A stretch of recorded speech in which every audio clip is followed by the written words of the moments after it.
bound in freedom, peace and unity. Hey, that's all. Oh, yeah. Arise, O compatriots, Nigeria call obey, to serve our fatherland, with love and strength and faith. The labor of our heroes past shall never be in vain.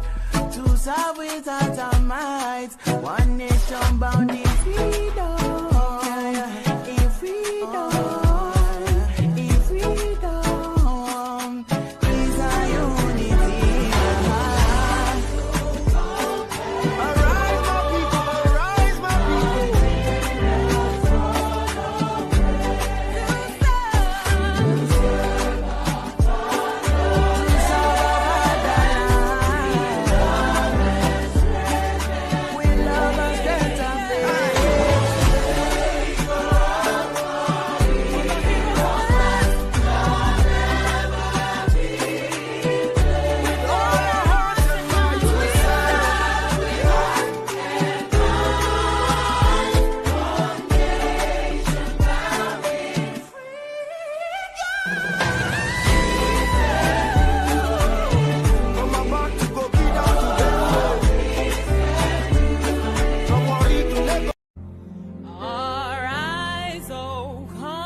Bound in freedom, peace and unity. Hey, that's all. Oh, yeah. Arise, O compatriots, Nigeria call obey, to serve our fatherland, with love and strength and faith. The labor of our heroes past shall never be in vain.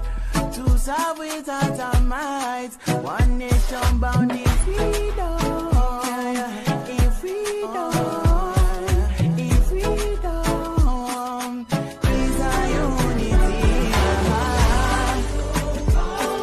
Arise, my people, arise, my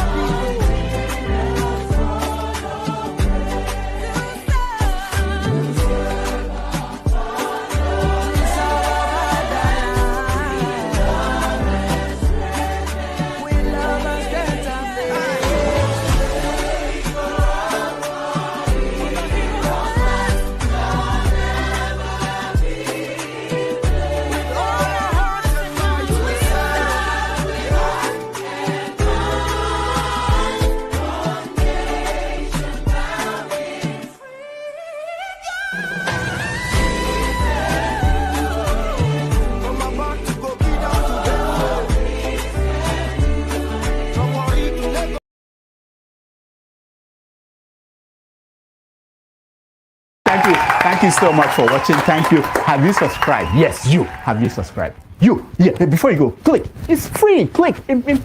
Just that's it. Have you subscribed? You are laughing. Have you subscribed? Have you subscribed? Thank you. Thank you.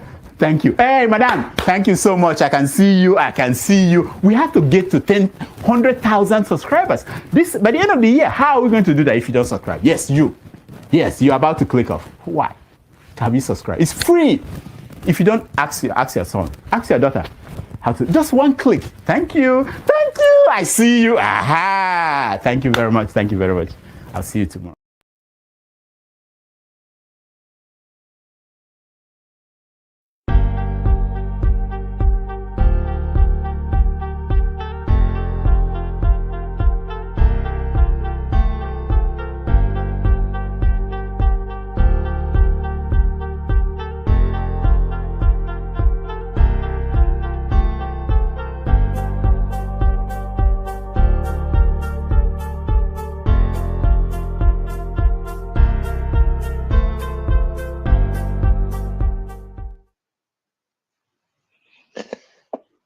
morning, good afternoon, good evening, depending on your geographical location. Thanks for joining this platform today. It's a lovely evening, even though it's a bit cold where I am and where you are. It's also possibly uh, cold as well too. Uh, it's gonna be a very wonderful evening tonight uh, because as we all have agreed. And even if you don't agree with it, it doesn't change the fact that without electricity, which is me in Nigeria, the country can never work. The country will not work. And so we're here today to see how we can part, I mean, uh, plan our path toward to that place where we can get everything for ourselves. And I was listening to Candy Owens not too long ago, where she was talking about briefly on Nigeria, the Miss Universe that just won by a Nigerian lady, and she said she did admit there's nothing about Nigeria with her, but she love it. She love.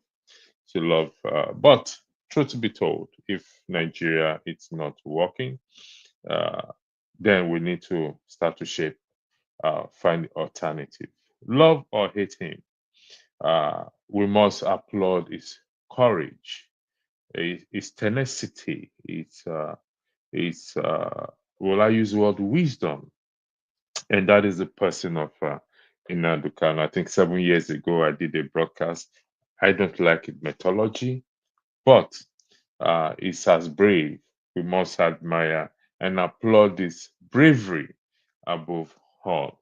And if every one of us can rise up like him and what and fight like him, then I think the country will be better. However, this broadcast is dedicated, which I highlighted earlier in this, while the music was the national anthem and the call for subscriber was on.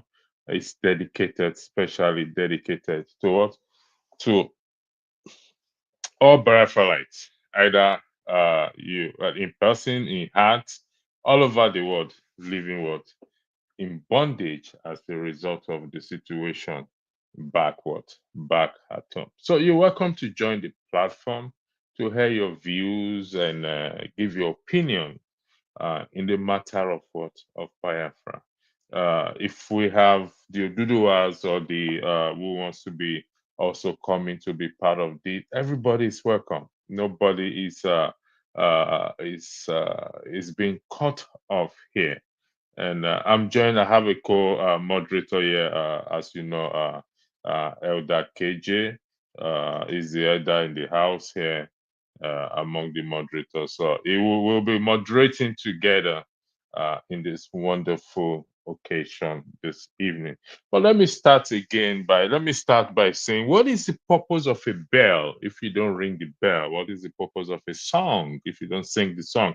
What is the purpose of a love if you don't express that love? And what is the purpose of a war if you don't go to war, if you're just crying for war? What is the purpose of a freedom if you cannot liberate your own people?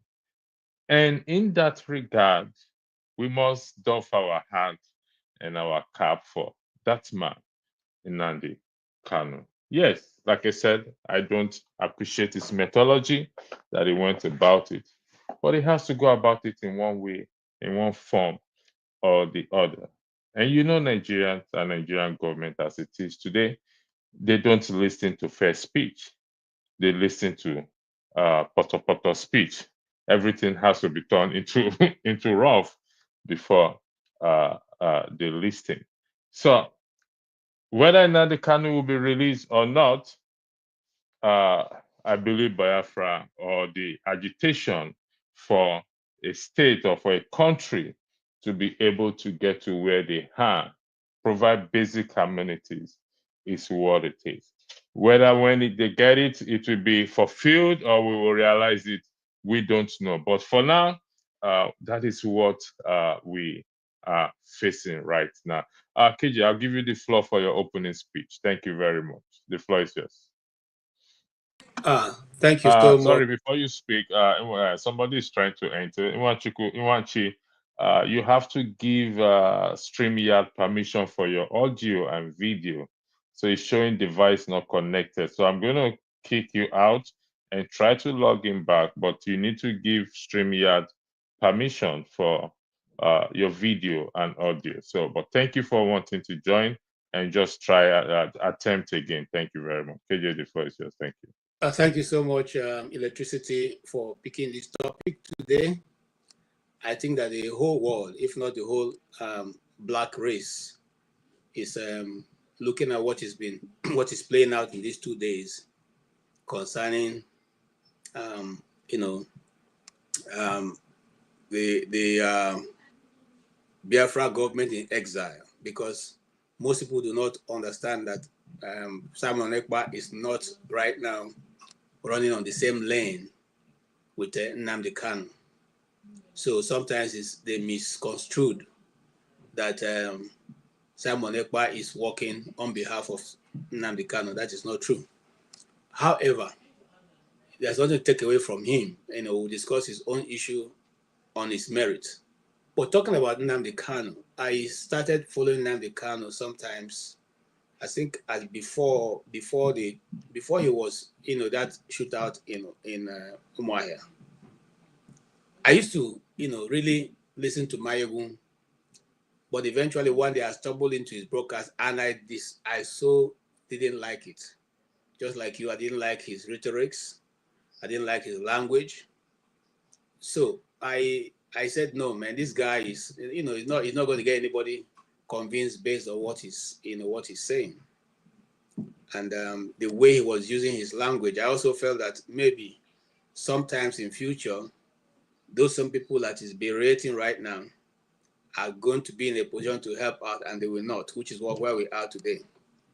But eventually, I decided to just follow him up because, you see, I want to go in and understand the person before I can make a criticism. So I started following his, and then one day he talked about a story that only my late father had told me, about the struggle of the Igbos and the cause of the Igbos and how eventually the war started, and that the Igbos never called for war,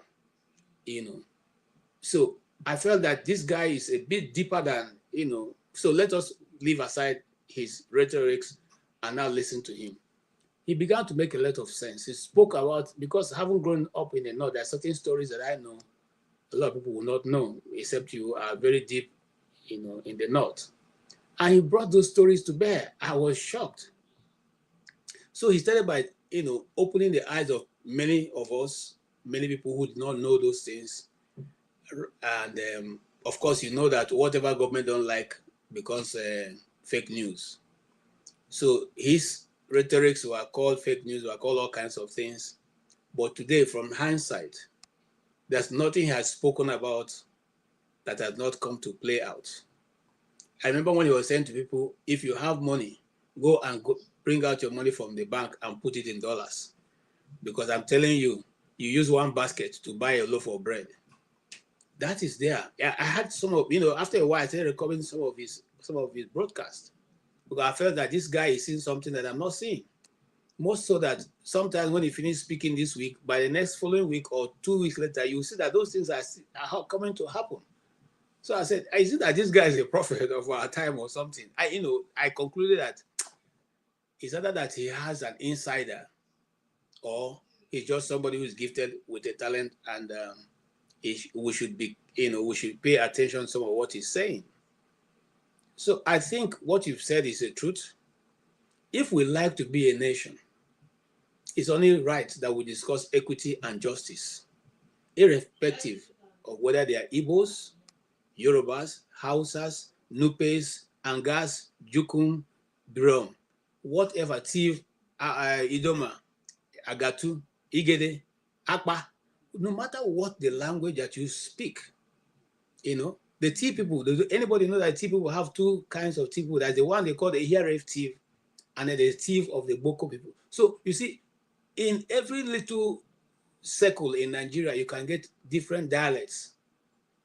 And so if all these people are given a place, a center playing field, and the law and justice system is meant to embrace everybody in the same manner, I'm very sure that the idea that was put together by Lord Lugard will outlive every one of us. But if we constantly think you can box people into a corner and continuously to say these things are non-negotiable and continue to oppress and not allow the rule of justice, and justice have been compromised in the laid out of a failed state, the last thing that goes is justice. And now you and I know that justice can no longer be obtained by the ordinary man in Nigeria. So where do we go from here? If we go to court, we can't get justice. If we go to the streets, you can't get justice. Even your own house, you can't get justice. How then do you proceed to become a nation? Are you going to be a nation that has no laws? You know, are you going to be a nation that have no people who can question the authority? One of the things I like about the United States is that here you can ask any question. You can call a representative and say, look, man, you are stupid. I don't like that policies you are putting there. And I'm going to vote you out next time. Sorry, you lost my vote. They will tell you to your face, you know, because you are elected to serve the people. If you are too big, too important, very highly placed, in fact, you are next to God, you have no business coming to serve the people. You have no business sitting in the office of the people, because the highest office in any land is the office of the citizens. Even though I know that for a long time now, we have reduced our own Nigerian citizens to the masses. That is why everybody, riffraff, if they elected them from the back end of their villages, the moment they get to Abuja, they begin to refer to the people they left behind as masses. Meanwhile, some minutes ago, they were part of that masses. So, you see, until things are done properly, we'll have a long way to freedom, according to John Abba, which is a book I know we read when we were all in secondary school, A Long Way to Freedom, you know, by one certain South African writer. So I'm saying simply that until we sit down and ask ourselves what we want to achieve in the nationhood, do we want to keep lying to ourselves and hoping that tomorrow will be better? Or do we look at other nations that have successfully built their people, built their communities, make it a heaven? Look, in 1983, not a lot of people will go to Dubai. Not a lot of people will go to Dubai because it's almost a desert. But today, almost like 10 years, 73 or thereabout. If you go there, what are you going to look for? But the people sat down and decided to use the money they are burning to work for their people. When shall we ask, what is our money doing for us and what is our elected official doing? Or do we continue to call them God? That's the question for every Nigerian to answer. Thank you very much. Before you highlighted, you said something that if we go to court, we can't get justice. If we go to the street, nothing can happen. If even in the house, nothing is happening. So the question will now be, what is the way forward? Which corner can we bend? Before let me highlight this. Electricity, number one institution problem to fix. So whether we split the country into 20 nations, this particular problem, I'm being fixed. I mean, I can say, AKA electricity, I'm getting fixed every day. I'm getting fixed by somebody very, very important in my life. Is the person is trying to fix me properly. But in the context of Nigeria, this is number one. What is the plan? We'll come to Samuel Ekpa later because I was able to check the Finland police department website to actually be sure if the stories actually were true about this arrest and what other things. So I will highlight that later on, just for the purpose of the audience. So this is number one issue. So if hypothetically we get Biafra today, this problem will still be facing Biafra because it's everywhere in the country. So when you split, how are they going to fix this problem? Because we all here have agreed. If you disagree, man of prestige, welcome to the plan. If you disagree that without electricity, Nigeria can make it, then speak. But we agree that without Nigeria, without electricity, Nigeria cannot make it. It's impossible. It's impossible. So, man of prestige, I believe you want to weigh into this issue in terms of remember this podcast is dedicated to what? To especially dedicated to all Biafralites all over the world living in bondage, either physically or you're Biafra at heart or you're Biafra with your shape of your face or nose or ears, whichever way you want to identify with them. Man of prestige, the floor is yours. Thank you. Yeah, yeah. Greeting, electricity. Good evening, KJ. I originate from Biafra, so I consider myself a Biafra, but what is transfer? I don't really know what your question. I thought we were talking about Sameba. Can you be specific before we? Are we not going to Sameba directly? I didn't hear you. We'll come to Simon Ekpa. We just have to lay the foundation, please. It's if you don't have anything to weigh in this issue of Biafralites in bondage, and let my people go. I won't say we are in a bondage. If the way you put it, I'm not in a bondage, but maybe people in Nigeria, the southeastern part of the country, they feel like they're in a bondage. So they're in a proper position to speak on that part. But as my people, I think it's about time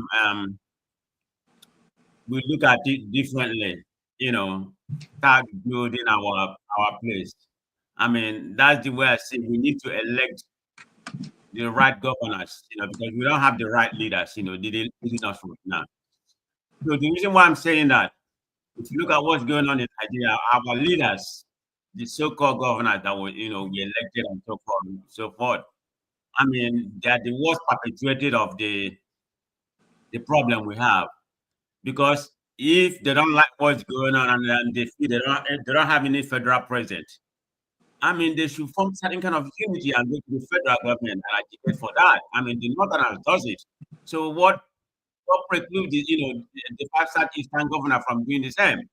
And from my understanding, they are giving a fat allocation because I was in a platform where it was enumerated what kind of allocation they get compared to other states. Even the people that generate much revenue or something like that, they still get a far allocation, So they should be able to use that. I mean, it's about time we stop complaining, we're not doing anything. But I believe because the leaders, it should start from the leaders. If you elect them to govern, they should be able to take the good by honor and do something proper. But they're not doing it.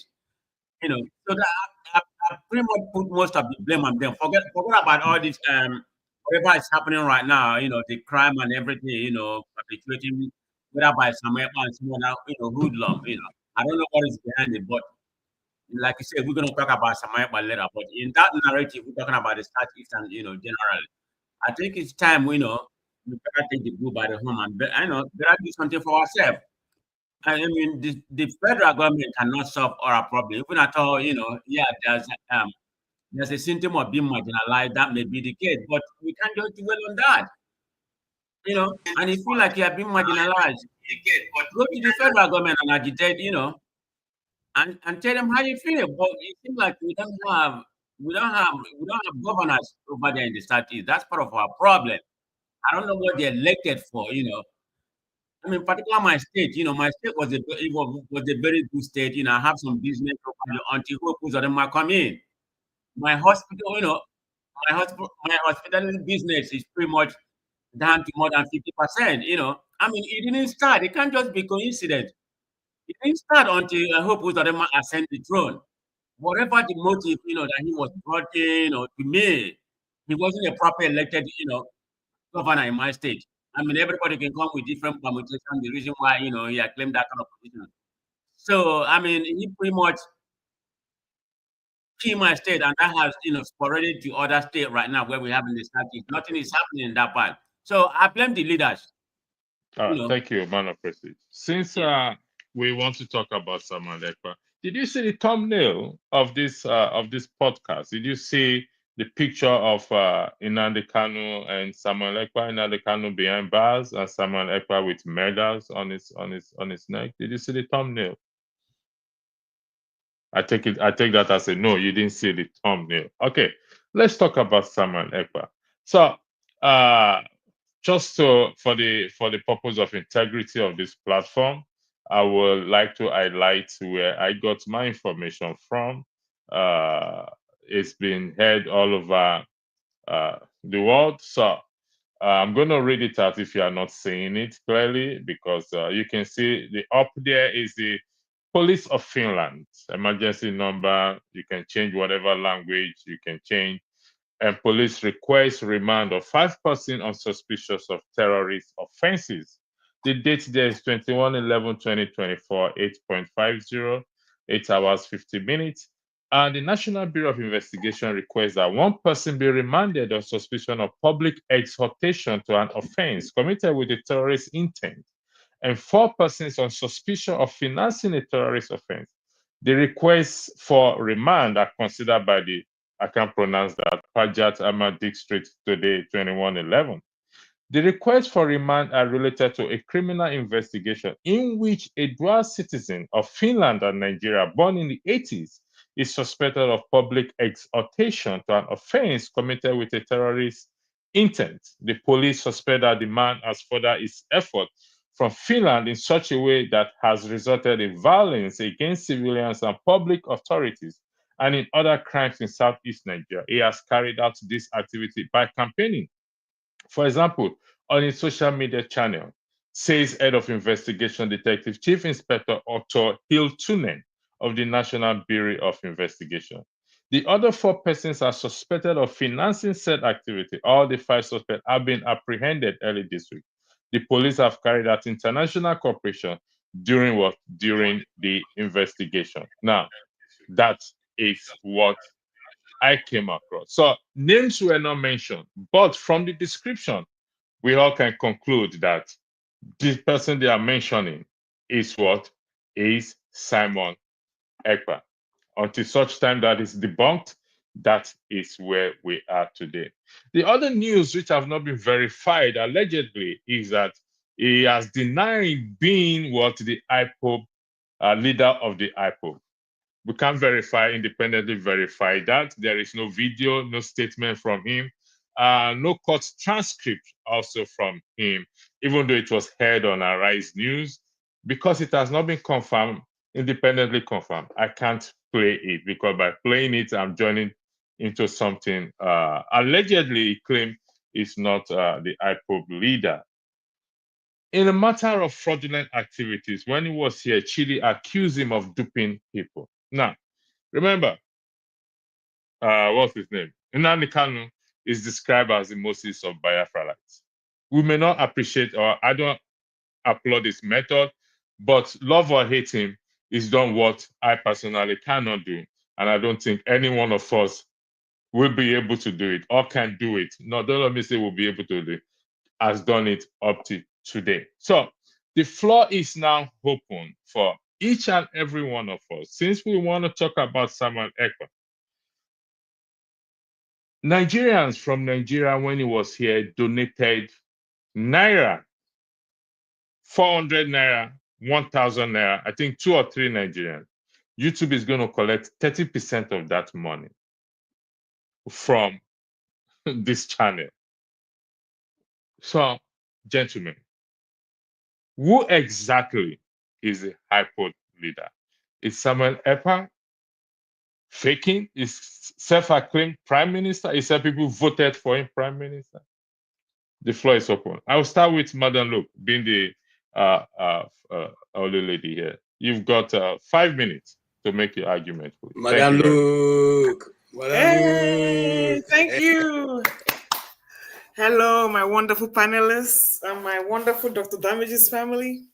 It's a beautiful day today, and I think we're making impact. The fact that all the buzz is around our Prime Minister, it is giving me all the pleasure in the world to know that we are moving and we are shaking tables. So, you see, like I said, I am not a Nigerian. I have given up on Nigeria. I'm not interested in anything going on in Nigeria because as far as I'm concerned, Nigeria is not a country. And things have only gotten worse.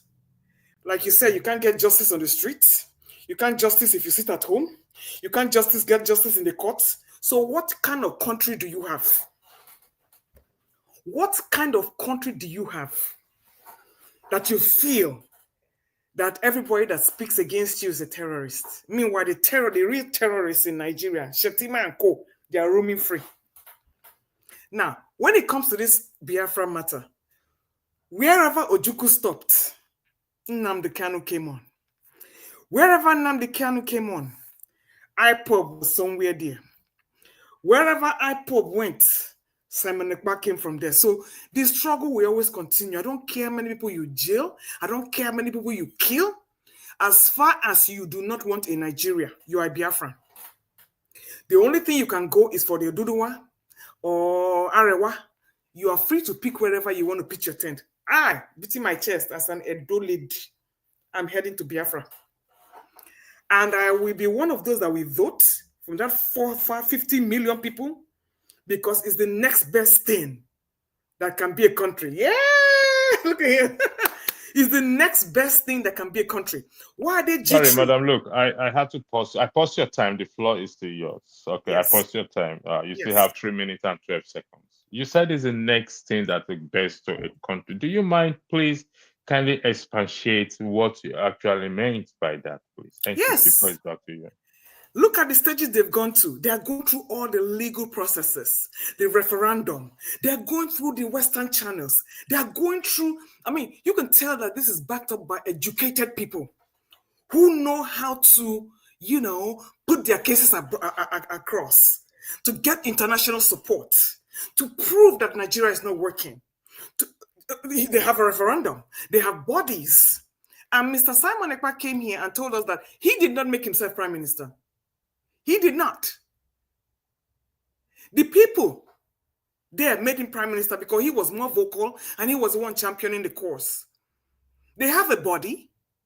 They have people who are sitting. In fact, I listened to some other podcast today where 2 of the officials came out and spoke and said, regardless of what is going on with Simon Ekpa, come December 2nd, that referendum will be there. And I'm waiting. So when I say it's the next best thing to a country, they got their act together. They got their act together in the fact that they're the only strong opposition force against Nigeria. I mean, Oduwa Republic or whatever with Igboho went to London and they were shut down. Arewa Republic is a local republic for the North, for their own interest. But Biafra is international. Biafra is international. So when Ojukwu came, he was a traitor. When Nnamdi Kanu came, he was a terrorist. IPOB came, they were conscribed. What do you want? What exactly do you want as Nigerians? Biafra has nothing to do with Igbo tribe or no Igbo tribe. It is anything that is against Nigeria, that stands against the corruption of Nigeria and the fact that Nigeria is not working and the people of the Southeast are being killed. What has Simon Ekpa got to do with? So you want to tell me Simon Ekpa will sit down in Finland and be controlling the mayhem going on in the East? Does that even make sense? Simon Ekpa will kill his own people. Meanwhile, you have unknown gunmen there. Are you trying to tell me that it's Simon Ekpa that is sponsoring the unknown gunmen? So, my dear Nigerians, what exactly do you want? When you find out, you can tell yourselves. But I already know what I want. See this pretty lady here? Well-endowed pretty lady? I know what I want. It is Biafra. That is the best thing that suits my sentiments. And you have courageous people who are fighting. Men with balls. Women with umplobis that are fighting. Yes. People with balls, people that are not cowards, hiding under the let Nigeria work. When is Nigeria ever going to work? You are busy taking loans upon loans upon loans that your grandchildren cannot pay. And you say you have a country. Referendum on being a country. Referendum on being recognized as not part of Nigeria. That is what the referendum is on about. And when you get enough people to sign it, perhaps people will take you seriously. And that is why they're going through that channel. And so what is going on in the East, you need to ask Uzodinma and your IPOB. Even Simon Ekpa said that he's not part of IPOB. He came out and denounced it, that he is not part of IPOB. That is not what he stands for. He stands for Biafra. Okay. Does IPOB stand for Biafra? All right. Thank you very much, Madam Luke. Your time is up. Okay. KJ, maybe you will have to educate us. What is the difference between IPOB and what? And Biafra. Okay. And this referendum, is it widely recognized? And is it authentic? Is it what difference does it make? You have 5 minutes, please. Thank you. Yeah, I'll start from your last question. What is authentic is what we decide is authentic. We cannot wait for the world to decide for us what is authentic, because we don't wait for the world. We don't go and ask them what they are doing. Is it authentic? If you ask me, there are many things they are doing in the states that are not authentic. Okay, even the democracy they plan to they tell us we should practice. They are not practicing it the way that they preach it. So I have come to a point where I no longer believe all those nonsense they talk about. Even their writings, there are certain things I don't take any longer. I decide for myself what is authentic now. That is one. Two, the referendum that the Biafrans are asking for is, since you say majority of us don't want to go away, let us go and vote for ourselves and find out whether it is true that majority don't want to go away. And one of the promises that Nnamdi Kanu made before he was incarcerated was that if after the referendum, the people say they don't want to be part of it, he will pack up his shop and go. Was he hungry? This guy was living in London, enjoying his life. So it wasn't like he was looking for a way to become, to be fed. None of these guys, and some people, I saw some people saying that Simon Ekpa is an illiterate. You don't know him. Go and do research. Simon Ekpa has a master's degree in law. Okay, he's a practicing lawyer. He's practicing. He goes to court. He stands to defend people. So when they say he's not educated, I don't know why the person got that that information. Simon Ekpa was in the army, Finnish army. I don't know if he's still serving, but he was in the army. So why am I saying this? I'm saying this to say that if the court, which I don't believe though, but if Simon Ekpa goes to court and say he's not the leader of IPOB, that is true, because he has clearly said that he is the Biafran government in exile. That is, if you see the crest he has on his show is saying that, okay? And every time he addresses himself as the prime minister, he says the prime minister of the Biafran government in exile. So that means that he has distinguished himself outside of IPOB.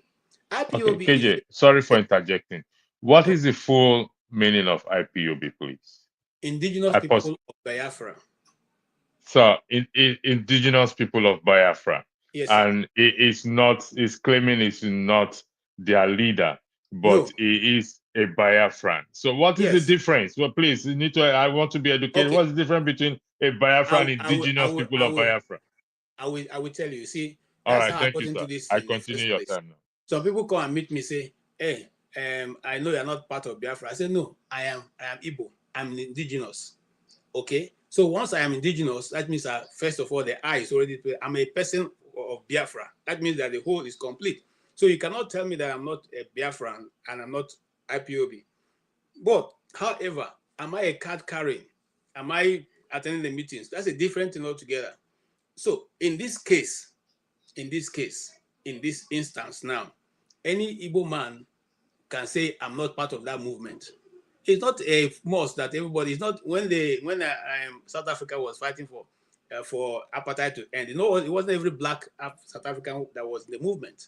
It was not every one of them that supported them. There were people who are collaborating with the white people to make sure that apartheid doesn't go away because they were benefiting. And that's exactly what we're seeing in Igbo land now. Majority of the leadership in Igbo land now are not put there by their people, and consequently, they don't speak on behalf of the people. And just like Madam Luke has said, if you go to the East today, there are more than 5 different groups operating in the name of unknown gunmen, in the name of Asarida Kubo, in the name of Bago, and other local vigilantes that have formed themselves into a criminal gang. Anytime they do anything, they say to themselves, it is IPOB. There are even DSS people. The last time, some 2 years ago, about a year ago, there was some incident that happened, and the people who were killed eventually took off their mask, and they found out the guy had an ID card. That was DSS ID card. So we are simply saying that the people in the East have been so made such a way that since all this criminality is going on, anything can happen and nobody can take responsibility. Nobody is held accountable. All right. Recently, if you go to the internet right now, you can find videos of a Bibago beating somebody, right? Is there, beating the guy, and they are beating him for no reason. And they are carrying him away, and the people are shouting, if they carry him away now, we don't know whether he'll come back, because the ones they've taken away have not come back. So there are many things that are happening in the East. The question is, for what reason are you allowing these things go on? If you are sincere about dealing with what is going on, insecurity in the East, you will have taken a different step. That's one. The Igbos have told you, if you release Nnamdi Kanu, everything that is going on in the East, he has the ability to stop it. You say you will not release him, okay? And yet every day you are looking for how to bring peace in the East. Now, if you go back into the security roadmap, the security map of Nigeria, the South is the least place with least violence. Even with all this going on, the Southeast has the least. So why is that the place that has the least have the largest amount of army people, army force, and all the rest of people living in the places where the actions are taking place? Why is that the Southeast have to be backed up with everybody? Okay, now I'll give you an example concerning Simon Ekpa. Maybe one will go ahead, we can discuss more about it. But the chief of army staff is saying that, look, yes, we need to deal with this because we cut off their three source of this happening, the source of funds, those financing it, and the logistics. If you cut it off, you take off the oxygen. You know this. You have not done it in the north. You have not done it in the place where Boko Haram has been attacking for the past 10 years. It didn't cut off the source of their funds. It didn't cut off the source of their logistics. It didn't cut off the source of those. Even when Saudi Arabia gave you 400 names of those sponsoring insecurity in the north, what did you do with it? You see, what they don't like is people who have can 30 look seconds, at them. please. 1 minute, I'll finish. Those who can look at them in the eye and tell them the blunt truth. And that's what we need to stand up in Nigeria and begin to tell those who call themselves leaders. Tell them the blunt truth. If you know that this is how to cut off any insecurity, why have you left it gone for 10 years in the north? Thank you very much. Thank you very much Mr. for that. Electricity. Sorry, I have to leave because I have to be at work. I just All want to right. say something about what Mr. KJ said. KJ, thank you very much. I align with everything you said. And I want to ask Mr. Electricity, you are asking a simple question that is kind of rhetorical in my belief. You're asking me what constitutes Biafra. That's like asking what constitutes Christianity. You have Pentecostal, you have Olumba, you have Baptist, you have Catholic. Are you not worshiping the same one God? Did I ask the question what constitutes I asked for clarification. What's the difference between IPOB and Biafra? It is evident. Everybody's representing their own interest. All roads lead to Rome, whoever can get there. But the problem is that Mrs. Lu, can I ask you a question before you leave? Yes. Okay. I know it's going to be my turn, but let me use this minute to ask. You wanted to leave. I was going to pose the question before I give my own narrative. Okay. I mean, we all have free opinion to express opinion, our allegiance to whatever you want. I mean, I respect your allegiance. I'm part of it, so I'm not going to deny them. When you talk of Igbo, who is Biafra, or any part of, the former Southeast that wants to join, is something. So I originate from Biafra, but for a disclaimer, I'm a proponent of one Nigeria. And if my people decide, to separate from Biafra, which is where I'm originated, I will join my people. I have no issue with that. But the question What's the question? The question I have for you, Simon Ekpa, do you subscribe to the method that he has been using to actualize this Biafra? Because of the killing and the mayhem, he may not be responsible for all, But you cannot, if you cannot prove what you're saying, then you cannot put it on Simon Ekpa's head. The one that he subscribed to, I back him up 100%. Because Nigeria, your one Nigeria, the only thing they understand is violence for violence. Because you not practice what you preach, you will not keep the peace, but you want us to keep turning the other cheek so you can kill everybody. And then you can have your one Nigeria. It ain't going to happen. Fire for fire. On that Thank note, you very much. Thank Thank you, my man of president. To be your flawness, while we are posting our opinions and arguments, we must not forget one important man, which is Nnamdi Kanu. We must not forget that important man, because, like I said, if you read the description and the thumbnail, is described as what? As the Moses of the Biafralites in prison, while Simon Ekpa has taken the medals and enjoying that freedom. So it's confusing as to who exactly, because listen, the people need leadership. And when there's this confusion moving around, it helps nobody. Let's be realistic on that.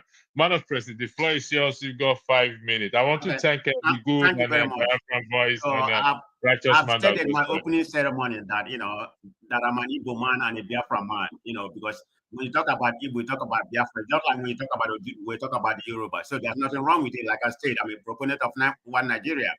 But if my people, if there's a referendum to separate, I will vote no. But having said that, in a democracy, of course, we don't practice democracy in Nigeria. What we practice is central democracy. So it's different from what we borrow from the Americans.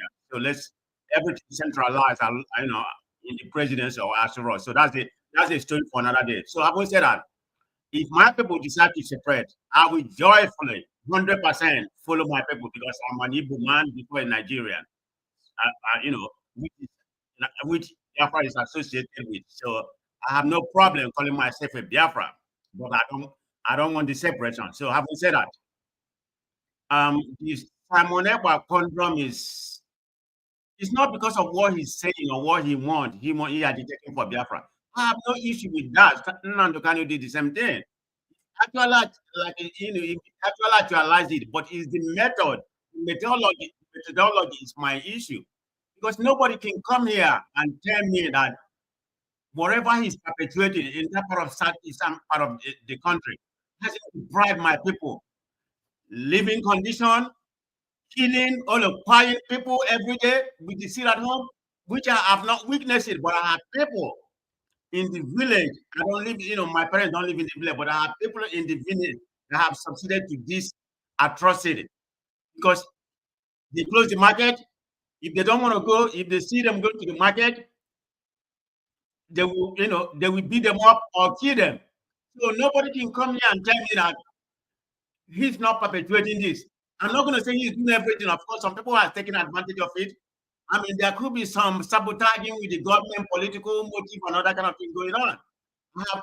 I don't have data to back everything for there, but the common sense that Simon Ekpa is one of the brain behind this sit at home, because this has been happening even before Nnamdi Kanu was arrested. When he was talking about the Biafra separation, it hasn't come up to this level until this sit at home. Then they paralyzed, the economy of southeastern Nigeria, was okay before this sit at home. I own a hotel in Owerri State, so Imo State. So I know what's happening, how the economy has completely destroyed. In terms of business-wise, my business is less than 50% what it was before. So nobody can come here and tell me that Simon Ekpa is not a contributor to that. I mean, I'm going to ask people, can anybody who subscribe to the methodology of Simon Ekpa to tell me how is he going to sit in Finland as an autopilot and be able to achieve this? How many times has he promised the actualization of Biafra until December the 2nd? I have. It's going to be the 4th time. What kind of gullible? Everybody here is smart. People that came the other day, that Dr. Damage has over 4,000. That's the most traffic ever had. you know, maybe half of the people, you know, that were there were supporters of him. I mean, it's just the gullible, in my own opinion, and I'm gonna call it how it is. If I offend you, let it be. It's just the gullible of the followers. They are being siphoned, and after that, you're gonna start going to fundraising. I mean, I see it as a racketeering criminality. That's my own opinion. And if anybody has a problem with it, let them go hit the transformer, okay? And this is the way I see it. Simon Ekpa is not a good person. He should, you know, whether he's going to be arrested, whether he's been arrested, has not been properly authenticated. But I hope he's arrested. Let's just see where the whole mayhem in the southeast is coming. If he's arrested, whether he's going to be extradited, but from what I'm reading, he may not be extradited. I mean, but that doesn't even mean anything to me, whether he extradited or not. You know, to me, I'd rather have them lock him up, you know, whether for years or whatever. So we start rebuilding our land. This is the way I see it. Then if this mayhem continue, then we can know where it's coming from, the saboteur, whether government is involved, whether the politician is involved, and we can know at least eliminate this bad egg. Then we can move on. I'm not saying because Simon Ekpa has been arrested, I'm going to come here and say everything is going to be fine. You know, I mean, there will be no more crime. No, I don't think so. It's going to take a while. But at least if that one has been eliminated, then we know where to stand. We know where we can go. You know, we know where we can go from here. So, Thank you very much. I'm glad that he has been arrested. I hope they the extradition part of it. If you happen, but if you ask me, thank you very much, man of Prestige. Give me a minute. You have 30 seconds. When I'm going to be extradited, I don't know. It's kind of, I don't know if I want you to be extradited, because what's going to happen? Let's assume they extradite him, to Nigeria and keep him. We don't have any law in this country. So what's that going to happen? That's going to what's happening about Nnamdi Kanu right now. Another breed of people is going to start doing something. They want Simon Ekpa to be released. So if they keep him there and lock him up, I don't know what their justice system there. I'm glad. I just don't want him out. Right. Let justice take course, whatever may be. Thank you very much. Thank you very much, my man of Prestige. Just Nigeria has no any treaty with Finland in respect to extradition. But in my considered opinion, I think I have said it here before, I think 2 or 3 times. When Nigeria is ready to bring Simon Ekpa to Nigeria from Finland, it just takes a few barrels of oil and that matter will be solved. That is diplomacy and politics for you. Forefather, the floor is yours. You got 5 minutes. Thank you. A Biafra voice, the good, righteous man, you came last. I don't know who came first, either the good or Biafra man, but either of you can go for righteous man. Forefather, the floor is yours. You have 5 minutes. There is still a confusion, and I say a confusion of IPOB and Biafra, and who is actually. You know what? Let me play this video, Forefather, before you speak. Sorry, please. Can you hold on, please? Can you hold on, please? Can you hold on, please? Can you hold on for your time, please? It's not here your time. Respectfully. Thank you very much.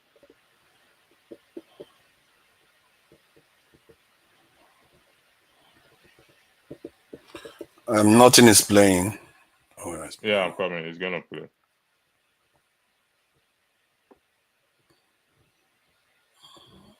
Simon Ekpa was arrested on Thursday by authorities in Finland. Ekpa was arrested with 4 others on suspicion of inciting crimes with terrorist intent through separatist propaganda on social media. The Finnish authorities say that Ekpa used his platform to advocate for violence in southeastern Nigeria with his online rhetoric, fueling attacks on civilians and government forces, and also financing of terrorist activities with investigations tracing back to August 2021. Dr. Abati, I wasn't here when you guys spoke with your guest this morning, but allegedly Simon Ekpa has denied being the Prime Minister of the Biafra Republic in court. I believe that he had described himself as an ordinary member of IPOB, which is quite strange because, Vimba, you know that we have seen Simon Ekpa in a lot of his videos, claiming to be, the Prime Minister of the Biafra Republic. So, I mean, I think that he did say in court that, he denied that he is the head. He's just an IPOB member. Well, let me take some reactions. This has, generated some reactions. This person wrote, Simon Ekpa in court, prosecuting counsel. You are the Biafran Prime Minister? Simon Ekpa says, no, my lord, I am not. Prosecuting counsel says, what are you then? Simon Ekpa says, I am a content creator. Prosecuting counsel says, do you have any proof? Well, here's proof, Simon Ekpa. Let's play up that video.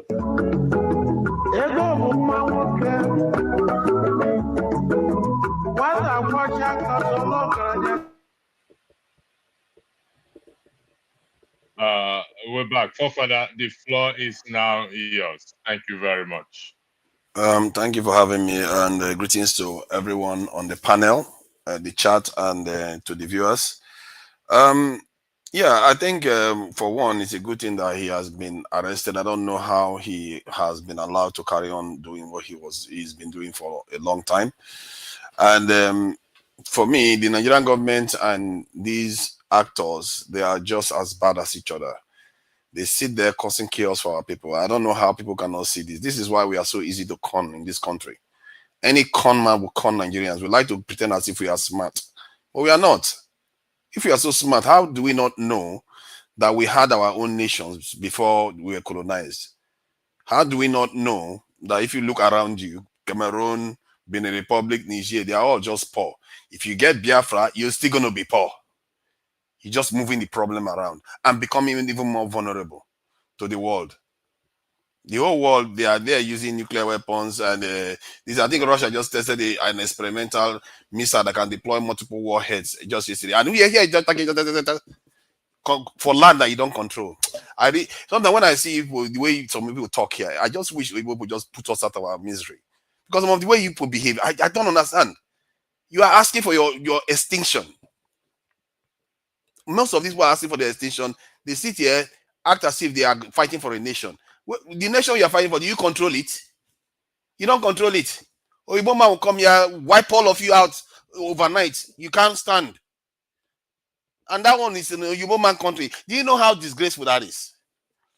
That Oyibo man country that he is hiding, doing all these things and causing all this trouble, buried a lot of his ancestors in this land, in Nigeria. And now his own ambition is, let's fight other Nigerians first before we sort any other problem out. Our mumu, I'm one of them, because I too, I'm in the Igbo man country. Our mumu knows no end. When are we going to wake up to the fact that you are just moving the problem from one point to another? There's a bigger challenge out there. You can't see a lion coming after you and you start fighting mosquito. A lion will eat you alive. The people that control this land that you are in, they are still out there. The people that buried all your ancestors, colonized you, enslaved a lot of your people, they are still there. Very strong. As a matter of fact, they have gotten stronger. What do you plan for them? Do you have any plan? Or you plan to be the best slave in the house? Is that your plan? So that your children don't have any future, because eventually they will get rid of you. These people have been known to eat continents. One country like Nigeria is a biscuit for them. They take continents. Why are we not serious people? What is wrong with our men? And we say we are so smart. We get 1 degree. Keep carrying 1 degree after another. And yet, when we stand in front of Oyibo man, we are all babies. They call us boys. They refer to us as boys because we are not mature. What Lugard said when he was here, we've not changed. We remain the same. All we want to do is talk against each other, bite each other, fight. And if you want, how is it that we don't have any group in this country that is fighting that, okay, we want our country to be better. We want to build something stronger. Why is it not one of them is like that? All they want is, let's fight the next man. Not the politicians. So let's fight the Hausa. Let's fight the Igbo. Let's find a way to separate and become smaller so that we are easy to take apart. How are you going to fight the fight that is going to come? Do you know that if Nigeria was united when Oyibo came the first time, they wouldn't have been able to take Nigeria? Because we are so wicked amongst ourselves. We are selling our people We even use religion to sell our people as slaves. That wickedness, the Igbo man used it against us, and they took everything from us. And we still don't have it back. I don't even know what you are fighting for. Biafra. Do you control it? Do you see the rivers for controlling their oil? Nigeria national budget 2 years ago was 47 billion. Today is 27 billion. From 47 to 27 billion in 2 years. And in the country I sit here, they spend 1.4 trillion. 1.4 trillion. What kind of men, our men, you people deserve what is going to come to your children. What people are wishing for us, if you want to kill us with all this talk, instead of you people to be organizing on how you are going to survive this world. This century is a century of people that are big. It's a century of people that are innovative. It's a century of people that are prepared to face the big boys in the house. If you are not ready, believe you me, you are not going to last. They are going to use you as punching bags. They will just use you to kill each other. And when you have done killing each other, just like Oyibo people they did you before, they've done it before. This is not new. If this was WAEC, they are giving you the expo, and you still fail. That is double mumu for me. They gave you the expo, and you still fail the WAEC. If you did not learn any lesson, your ancestors under the ground and have been buried by these people. They are crying right now, watching you people do these things that you are doing. No, the children don't learn any lesson. They don't learn. They repeat the same mistake over and over again. Carry on. You think this is not going to have any consequences? There will be consequences. Eventually, when those people that came and took everything before return, when they decide that they want more, let's see whether you are going to own that Biafra. Thank you very much. Let's see whether you are going to own Nigeria. You are not going to own it. They will take everything from you. Thank you. Thank you. Your 5 minutes. So thank you for that. In the next, after I go around at Biafra Voice, the good and righteous man, the question that I will pose to us, or that it will be before us, is: as any leader in exile ever liberate his people? That will be the next topic we are going to talk about. It's very important. As any leader in exile, as claimed by Simon Ekpa, ever liberate his people? Biafra Voice, you got 5 minutes in respect to the topic we're talking about. Thank you very much. Your time starts now. Thank you so much, and all protocol observed. Actually, I came in, I don't know if you are hearing me, electricity, because of your question. You were asking of Simon Ekpa denying being the leader of IPOB. Allegedly, please. Allegedly. It's on the record. You heard it from allegedly, please. Okay. You see, one thing we must understand about these people in Nigeria, news media, is that they took everything for joke. You can imagine Channel or Arise Television, they make up their news from what they see from content creators. They pick their content or news headlines from Twitter and so on. Anyway, that's by the way. IPOB leader has been and remains Nnamdi Kanu. Simon Ekpa was never and is not the IPOB leader. Simon Ekpa was firstly the spokesperson, Biafran spokesperson, which he was appointed to when the Nnamdi Kanu was kidnapped from Kenya, and the people working with Nnamdi Kanu in the IPOB refused to do the needful. Biafrans pulled and stopped following them.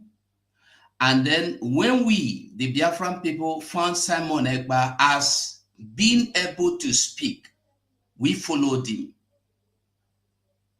And then Simon Ekpa, this autopilot, I heard man of prestige. I think you are the one that said something about the autopilot. The autopilot was only the time came about when the people of the IPOB leaders that call themselves DOS asked people to stop sitting at home. And the people of Biafra refused to stop sitting at home. Then, at this time, Simon was just making his own broadcast on his own. Then Simon came to make a broadcast and said, now wow, even when the Biafrans have been asked to stop sitting at home, they refused. That means this Biafra agitation has gone autopilot. That means we are now in autopilot. That was how the name autopilot came. Then the DOS began to call him and anybody that listens to him autopilot. So, like I said, I came in to clear your question. Simon Ekpa never denied being Biafran Prime Minister. He only said he is not an IPOB leader, which he is not, and which he has never been.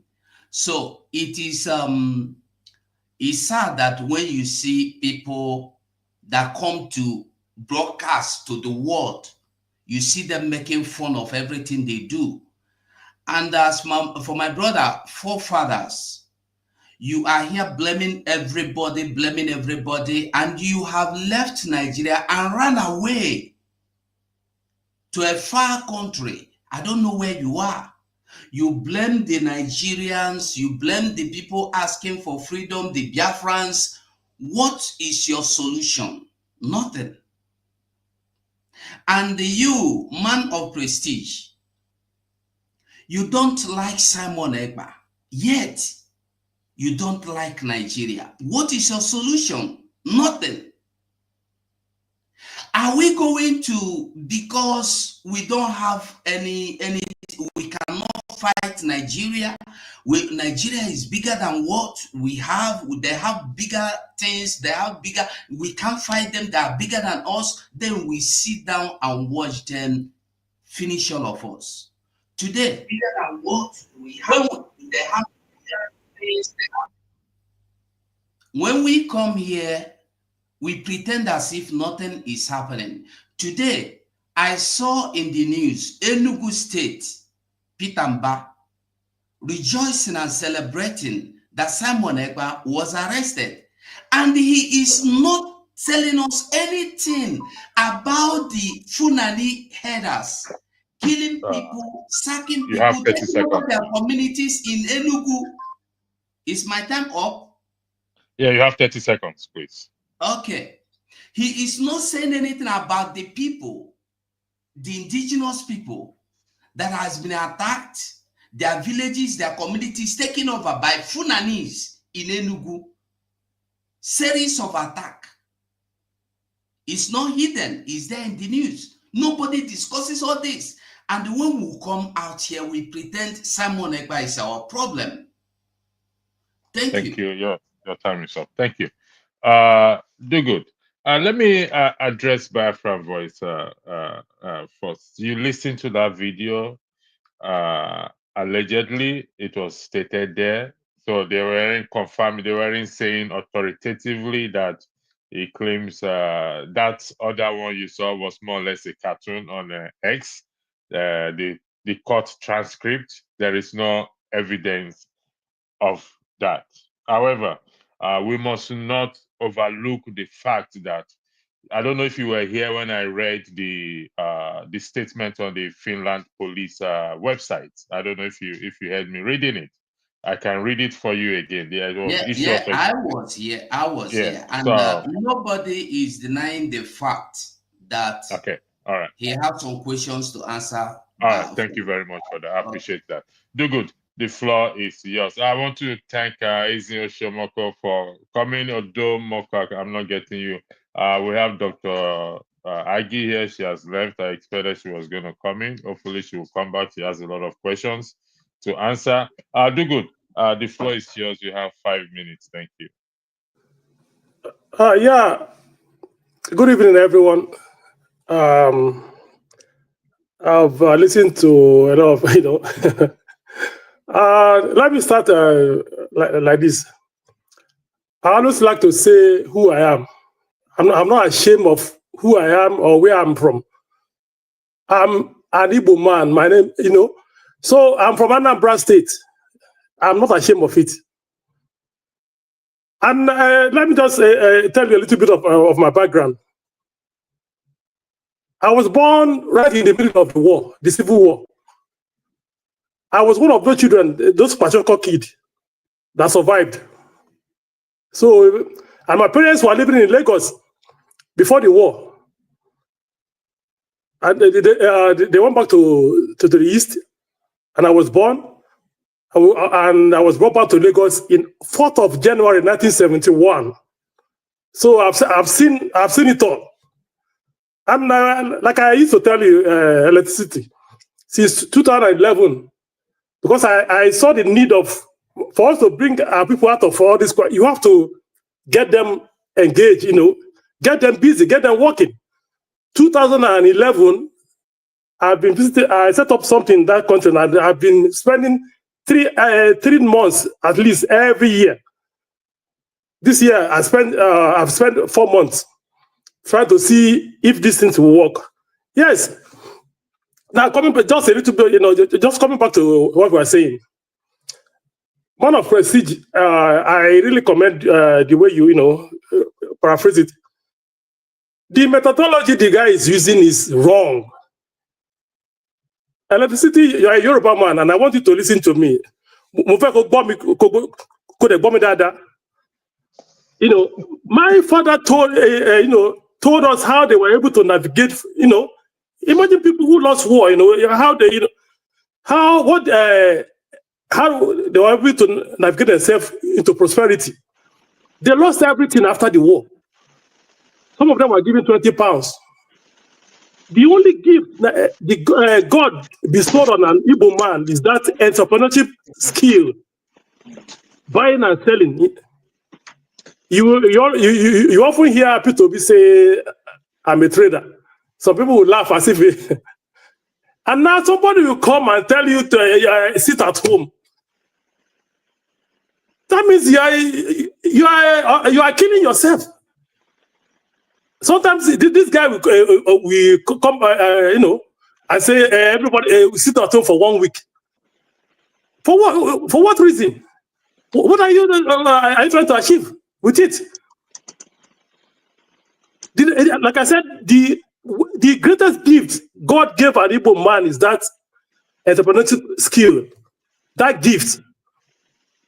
Now, someone will sit in Finland. You order people not to come out, but your own children are going to school. He has a lot of people in Nigeria to sit at home to close the schools. That is wrong. Now, I want you to understand there are 4 groups operating in Southeast. I witnessed it. There's something that happened in 2018. I won't be able to discuss it here because of some reasons that exposed me to a lot of things. Prior to Anambra election, something happened. That was where I knew there was a country indeed. So, like I said, there are 4 groups operating. The first group is Simon Ekpa group. Those who say they are attacking the military posts and military whatever. The other one is this hopeless idiot in Imo State and a gang. Those ones are the one attacking all these vigilantes, just to give that place a bad name. Then the third group is Nnamdi Kanu group. Those ones are the real ESN. Those ones are the one in the bush, dealing with all these Fulani marauders. And then the fourth one now, okay, I can't remember the fourth one. I'll give you 3 anyway. Now, Simon Ekpa's group, he has often said it. All this one we are trying to, deny or whatever. He said it that he is attacking the Nigerian military or whatever because they are killing his people. Forgetting, okay, let me tell you, something happened. I remember, I think it was early this year when some group went and attacked some military posts in Abia State. Even after Alex Oti went there to plead with the. You have 30 seconds, please. Your 5 minutes is up. You have 30 seconds. Do you know that the military came back like a week later? Stopped, packed there's a video of it. I have it. Packed about 500 people into a tipper. Men, women, strip them naked. I know of a person that has not been seen since then. You can't sit in Finland and be giving order to be attacking. Like you already said, nobody will get free his people while in exile. If you want to, if you say you are tough, come down and then and face them. Not killing your people, for nothing. Thank you. Thank you very much. Yeah. Righteous man, you're next, but let me beg your indulgence. Dr. Agi, are you there? Yes, I am. Yeah, thanks for joining, Eccentrica. Thanks, Dexter. Thanks for joining. Righteous man, I beg your indulgence. Dr. Agi, I was expecting you to be here today because I believe you have a key to conspiracy electricity, sorry. Can I say something? Electricity, please. Right. It would have been better because I know the doctor will have a lot of questions to answer. It would have been better for me to make my little submission before the doctor takes over. Okay, so I ask for your indulgence. You are not giving me the floor. Is yours. You have 5 minutes, please. Thank you. No, will the doctor accept it? It's not about the doctor. I'm the one that asks you. So if you're not giving it, you are not giving it. So forget about the doctor. So you have 5 minutes, please. Thank you. The floor is yours. Oh, okay, thank you very much. I greet everyone. I have listened to forefathers' submission. I listened to Man of Prestige, and I listened to my very brother that just spoke now. But I think there is a miscalculation he made while he was calculating his age, because from the time he said he was conceived by the middle of the world, born and returned back 1971, he couldn't have seen everything because he didn't witness the war. At that age, at that time, he has not developed to the extent of having knowledge of what was going on. That's the little correction I want him to appreciate, in his submissions. Anyway, I do not blame Nnamdi Kanu, neither do I blame Simon Ekpa. Neither will I blame tomorrow whoever that comes up. I am blaming the structure that produced these issues that we're facing today in Nigeria. Last time when I spoke here, I talk of working documents. Just like forefathers said, the black man is at risk. We are surviving at the mercy of the Western world and the Arab world. Tell me, mention one black nation today you are proud of that we say militarily they are strong. Egypt is surviving because of their military alliance with America and some European countries. That's why they are the first military power in Nigeria, in Africa. Before the collapse of apartheid in South Africa, South Africa had nuclear. But during the time of collapse of apartheid, they handed over their nuclear bombs to the Western world. So virtually we have nothing. Africa is just like a harvest ground. Any person can come and harvest anything. The problem is not Ekpa. The problem is not Nnamdi Kanu. The problem is the structure that we have on ground that have not produced a working document for those who want to aspire to greatness in life, which Nigeria, being amalgamated in 1914, had potential of becoming a superpower. But due to the lack of this working document that specify, that gives honor to whom honor is due, that services are being given based on merit, due to the absence of this working document, that is why we are having individuals who have lived in the Western world, tested the sweetness of life in the Western world, coming up with the issue of division and secession. Because if your country is working, for example, just like I'm alluding to what forefathers said, if Nigeria is working well, most of you that are in America and Europe and Asia will not be there. You will be right home here. I remember in 1972, 73, when my uncle's son was going to America, immediately he finished university there, he came back to work here. He had privileges to be there, but our currency was better. Everything was better.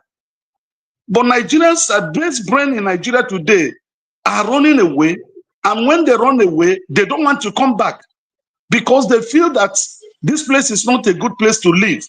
That is why you make money, you invest here, and you don't come here to live. Just like my brother, man of prestige, that I have hotel in Owerri, which I pray that he should advertise so that we can be patronizing him anytime we're in town.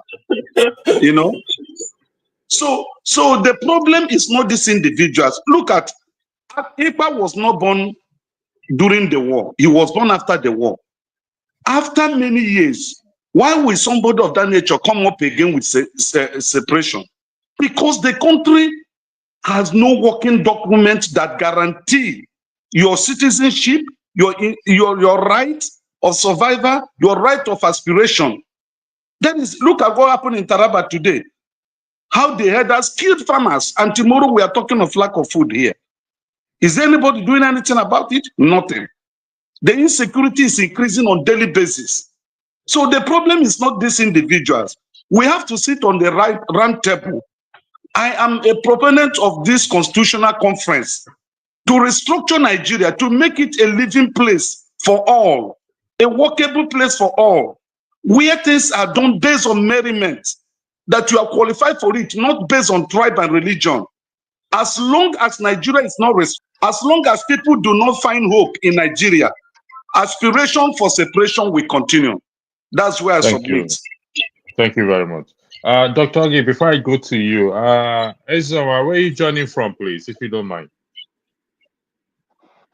Ezowa, yeah. Yeah, can you speak, please? Yeah, I'm addressing. I'm not seeing your name clearly. It says in yeah, where are you joining from, please? I'm assuming it's Nigeria. From Zoo. Huh? Yes. From All right. Zoo, so to speak. Okay, you have 5 minutes, right? You're joining from Zoo. Okay, no problem. So If you see where so shall it be on to you. The floor is here. You got 5 minutes. I have a question to ask. If somebody can answer me the question, please. Go ahead. Can I ask? Try. Uh-huh. Yeah, go ahead. So, what a crime have Simon Ekpa committed? I mean, because I don't know the crime that he has committed. Yes, okay. Sir. Let me read from you what I read earlier from the. Not what you read.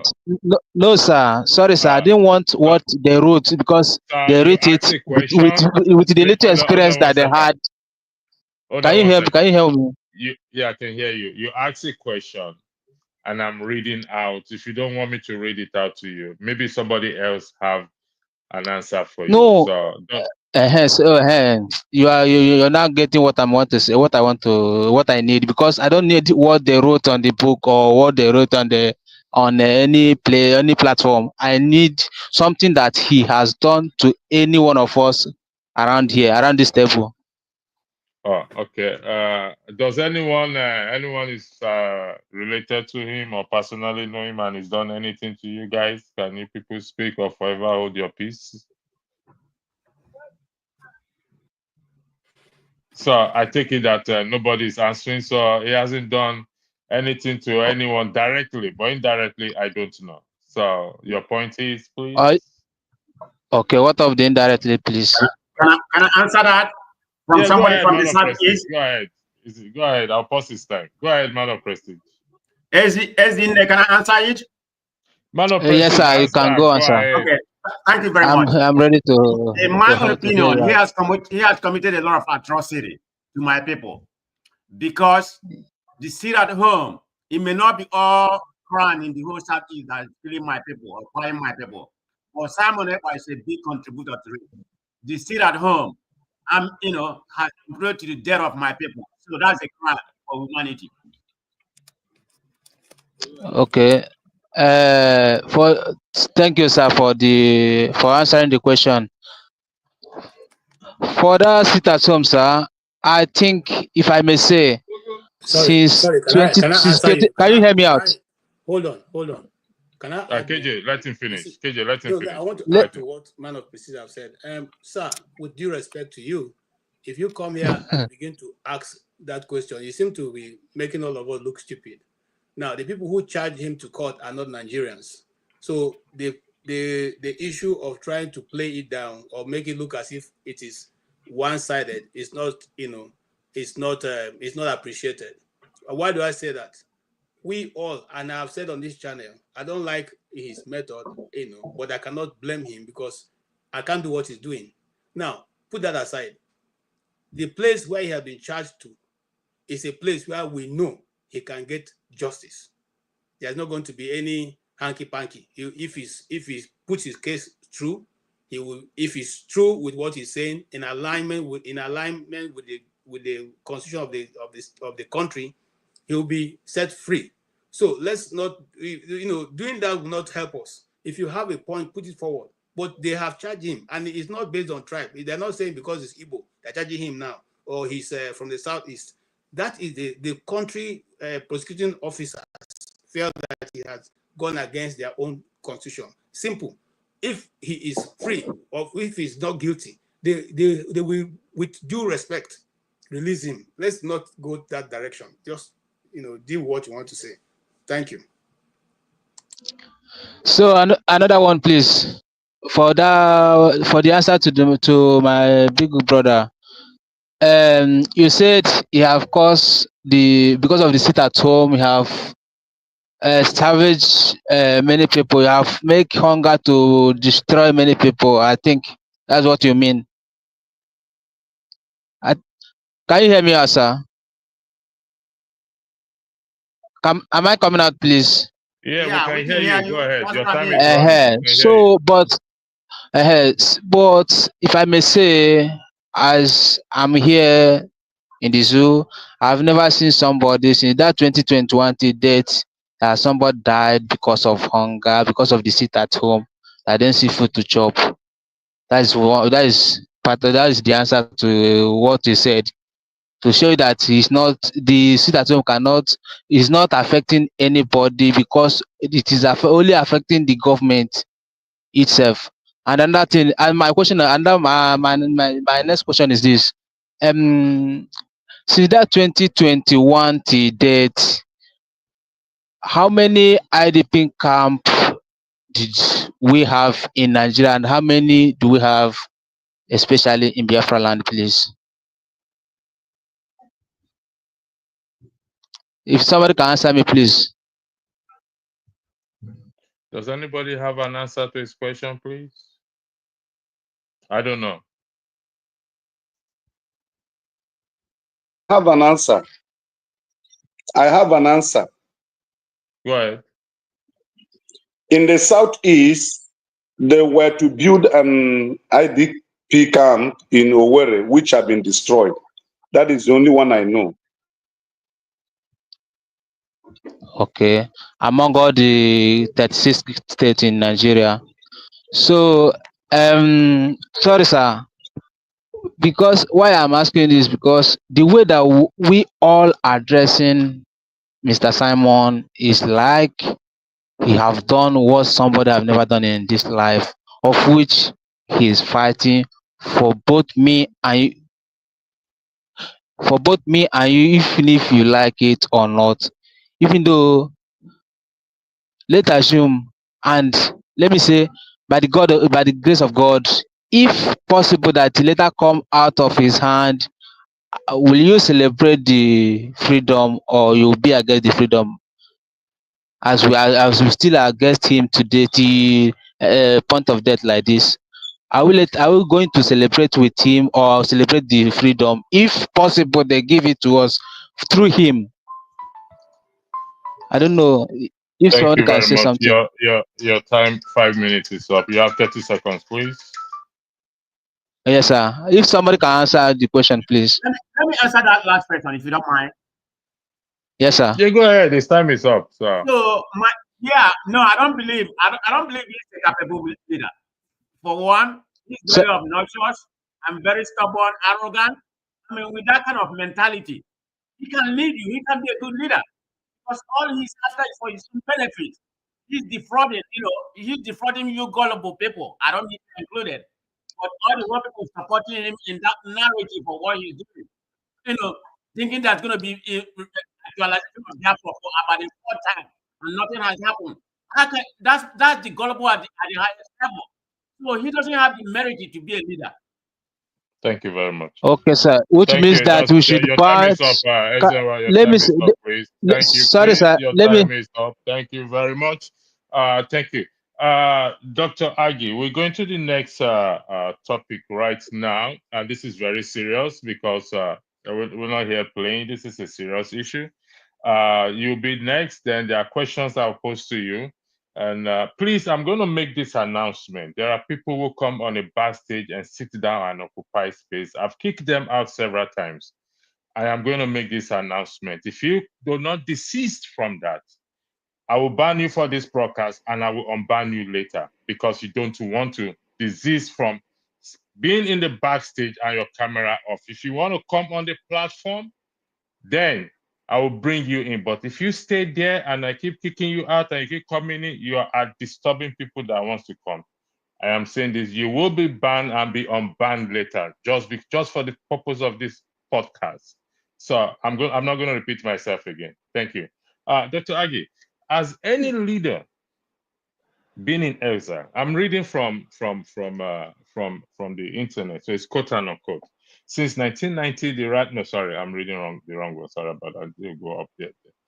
Napoleon was exiled to, quote and unquote, please. Napoleon was exiled to the remote island of St. Helena in the South Atlantic, where he died of stomach cancer in 1821, age 51. Napoleon is considered one of the greatest military commanders in history, and Napoleonic tactics are still studied at military schools worldwide. Has there been any leader that liberates his people while in exile? Simon Ekpa claimed to be what?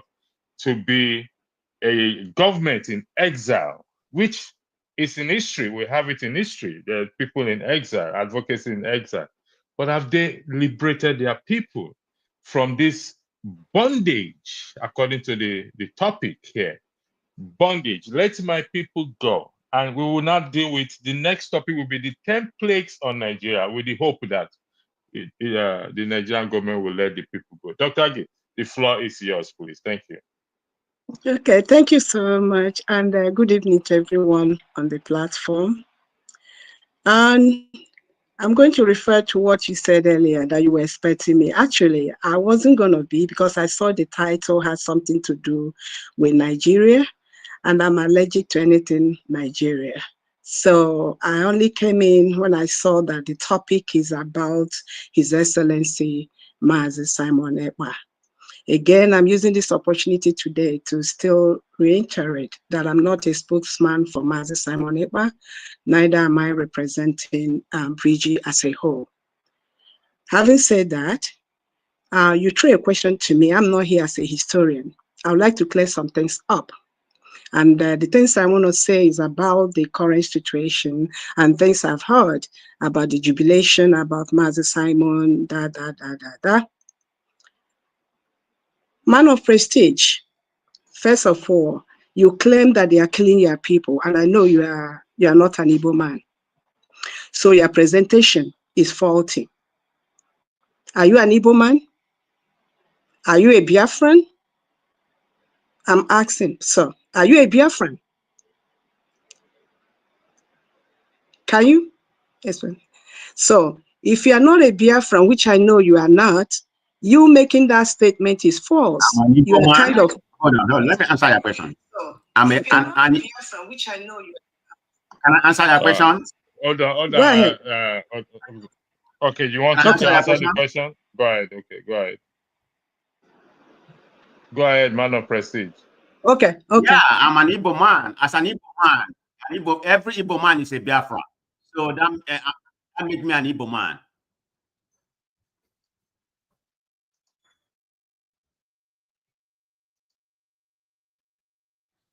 Yeah, Dr. Having said that, yeah, Okay. let me go ahead. So what I'm trying to, I'm here because the celebration that everyone saying about, you asked me whether there's a country that has gotten an independence the way his current Biafra agitators under the bridge are going about it.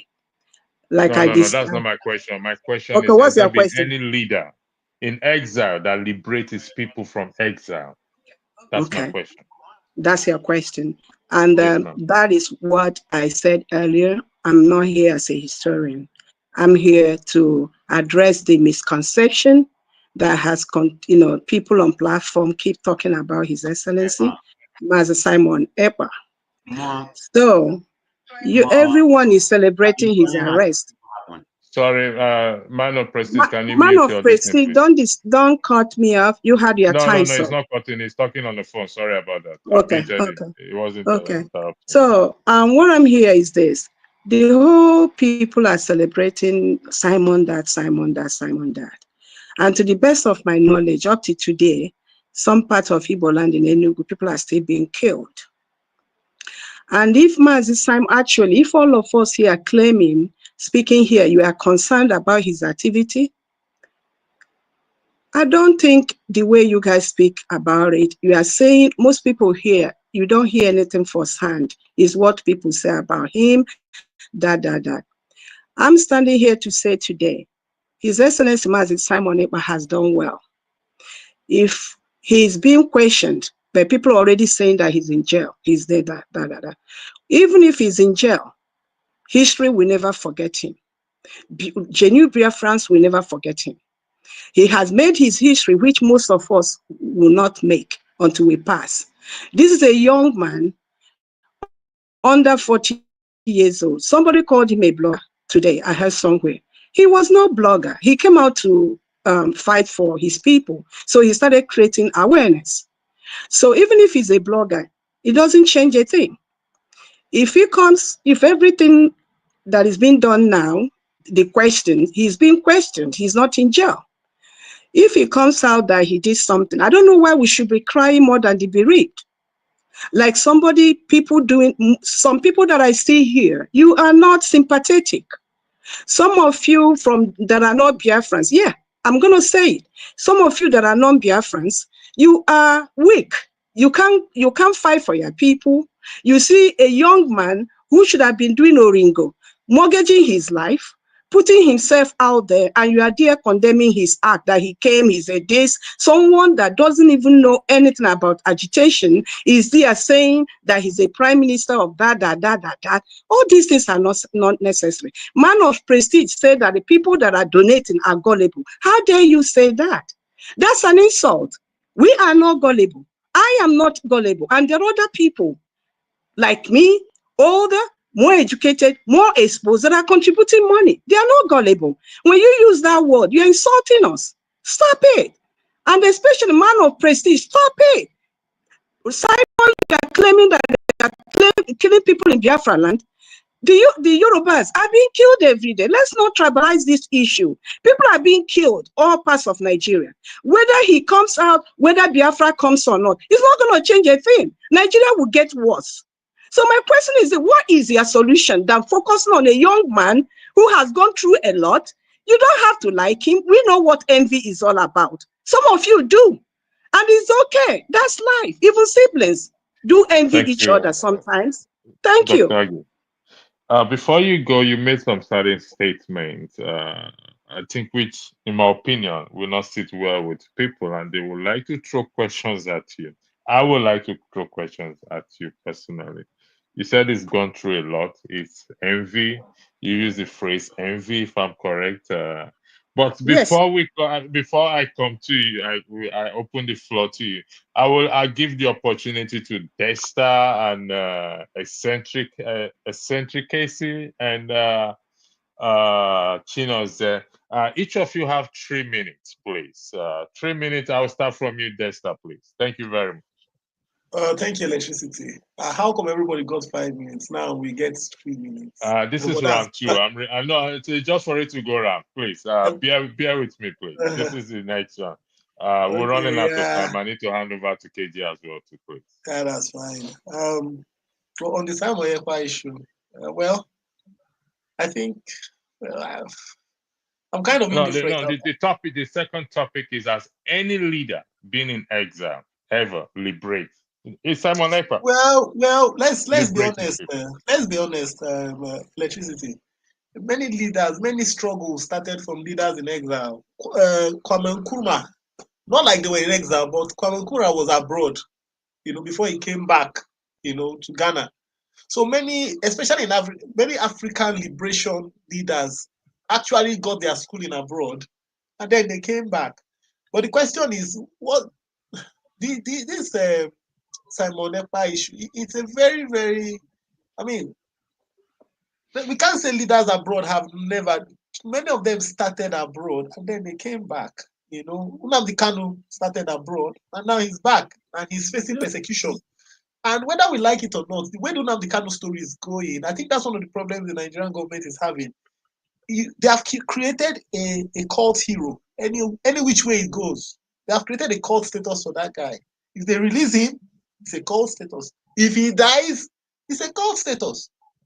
So and I think that's why many advanced countries they study these kind of things, how to manage terrorism and uprisings. They actually go into deep study of how to manage it. States. I think there's a book on that. How to manage the state. So yes, we have leaders who have been in exile, and they come back. We cannot. Human relations is very, very delicate, and I think Nigeria has mismanaged it. And the mismanagement is not from now. The mismanagement is from way back, and I kind of don't understand our hypocrisy when we come on this platform. Many people come, and I hear people talking about what do you call it, about what is happening in the Middle East, and I just wonder how Nigerians feel comfortable talking about what's happening in the Middle East. Meanwhile, that same thing happening in the Middle East is happening at their backyard. And they can't speak about the one that happens at their backyard. And then you have this uprising.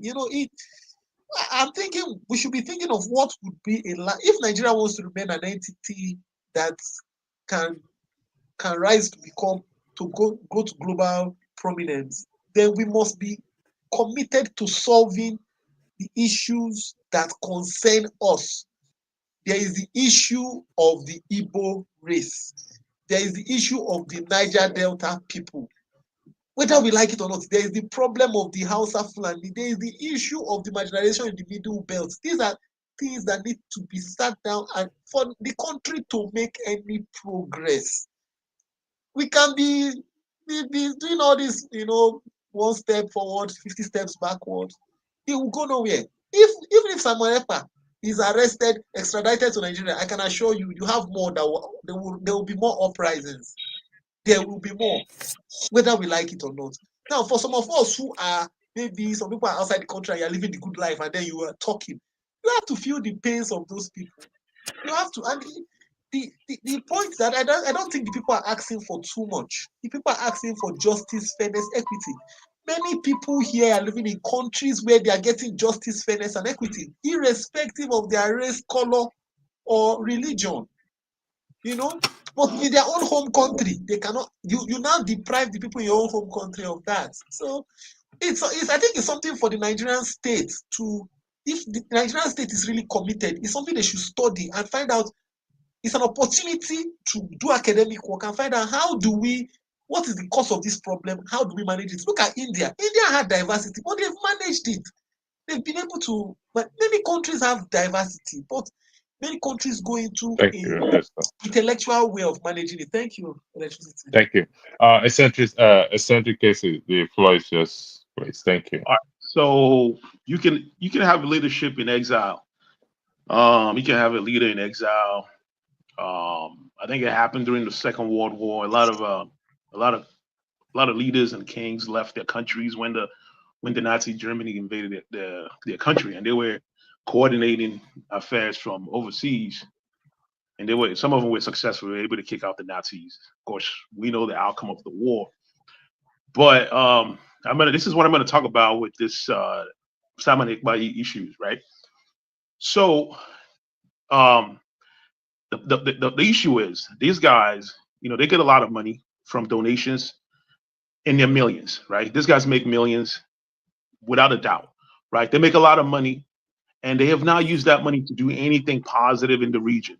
So let's say if Nnamdi Kanu and Simon Ekpa were really popular, how come they don't have a political party, at least for the region, just for the region? How come they don't have a political party to run all the states in the region in the Biafra land? That should have been the approach. Also, with the money that they've gotten through donations, how come they don't have any social programs? These programs, they could have used it to galvanize the people and actually use it to show the government that, look, with the little money that we have, look at how much we could do for the people. How come with your big budget you can't do this?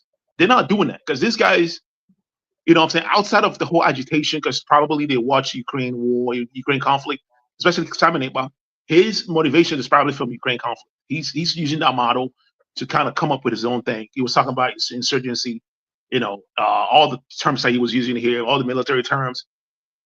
Someone comes out in the bush, attack the military, and run away. But the thing is, you're not at war, right? You don't have any protection for the people. You don't have bunkers. You know what I'm saying, for your people.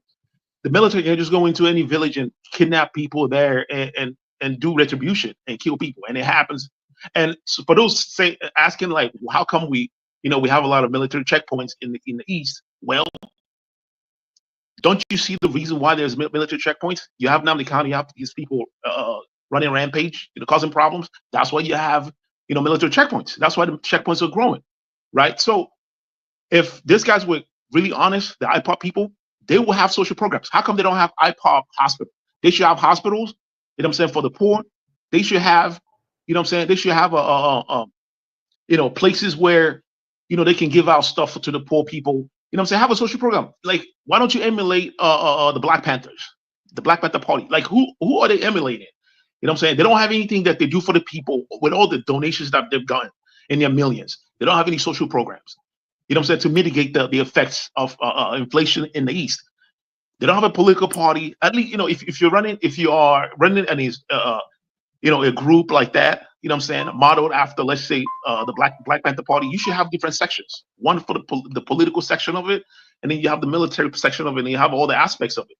But you have to actually do something for the people to show that, hey, look at what we're doing. We're proving the government wrong. Like, do something so that way you can compare it. You can say, hey, look at your state government. They're not doing anything for you, but look at how the little bit that we got. Look at how much we're doing for you. We have a dental, we have a mobile dental, dental operations. We have mobile hospitals. How come they don't have all those things? If you have those things without focusing on castigating people from other regions, talking nonsense about Yoruba people and Hausa people, you should be doing it. Eccentric, thank you very much. Hold on. I'm pausing you. I'll still give you the floor. You made a very valid point. Social, what have they really done with all the donation Simon Ekpa has raised so far? It is a very, very valid argument Eccentric just raised up. And we must not dismiss it. We should have been better with all the donation he has received to have social amenities, items, this and that, than to call for a sit at home. It was here Chidi accused him, or allegedly said he duped people as such, he blocked him. So Eccentric, you raise a very important point. And we're going to start with that. I'll come back to you, Eccentric. Thank you for that. I'll go to KJ. KJ, Yes, you I have just want 3 to minutes. add. I want to add. I Oh, don't you even want want to to take add the time. to I want it? other people. I want to add. So I also want to ask eccentrics. Since you approve of the roadblocks they've been having in Igbo land, what have they done with the 100 million naira they collect from the east from roadblocks since more than 20 years ago till today? What have they KJ, done with it? I want you to KJ, answer let that me question also. hold on. No, KJ, hold on. Eccentric, hold on. KJ, we are co-moderator, please. I want us to be objective. We are focused. We know the Nigerian government is. I don't want to use words that they said we should not be using on the platform. So asking that question is like asking Tinubu and Akpabio and all these things. But this is someone who is claiming to provide solution. Okay, Is claiming to provide here is why solution. that will not be possible. Here is why that will not be possible. It's like running a computer. The motherboard sees everything. Everything emanates from the motherboard. If your motherboard is bad, you can't do anything with your computer. So whatever you're going to build on your computer, it has to do with the motherboard. Now, having said that, is there any system that will run in the East that's going to be different from the overall system already built in the East? If you want to know how this Eastern region have been so bastardized, if I talk about the fact that there are Igbos across the Niger, some people say, the River Niger divides the East, all right? And why do you want to cross the other side and still claim they are Igbos? But the same eastern part, which you said is East, if you look at the Nigerian map, Akwa Ibom and Cross River State are on the other side of the East, but they're not Southeast. If you look at the River Niger, you want to take the River Niger down, you find out that majority of River State is in the East, but they're not called Easterners. So what am I trying to say? I'm simply telling you that right from the onset, there have been the system have been queued to make sure that there is a constant reduction of the land of the East.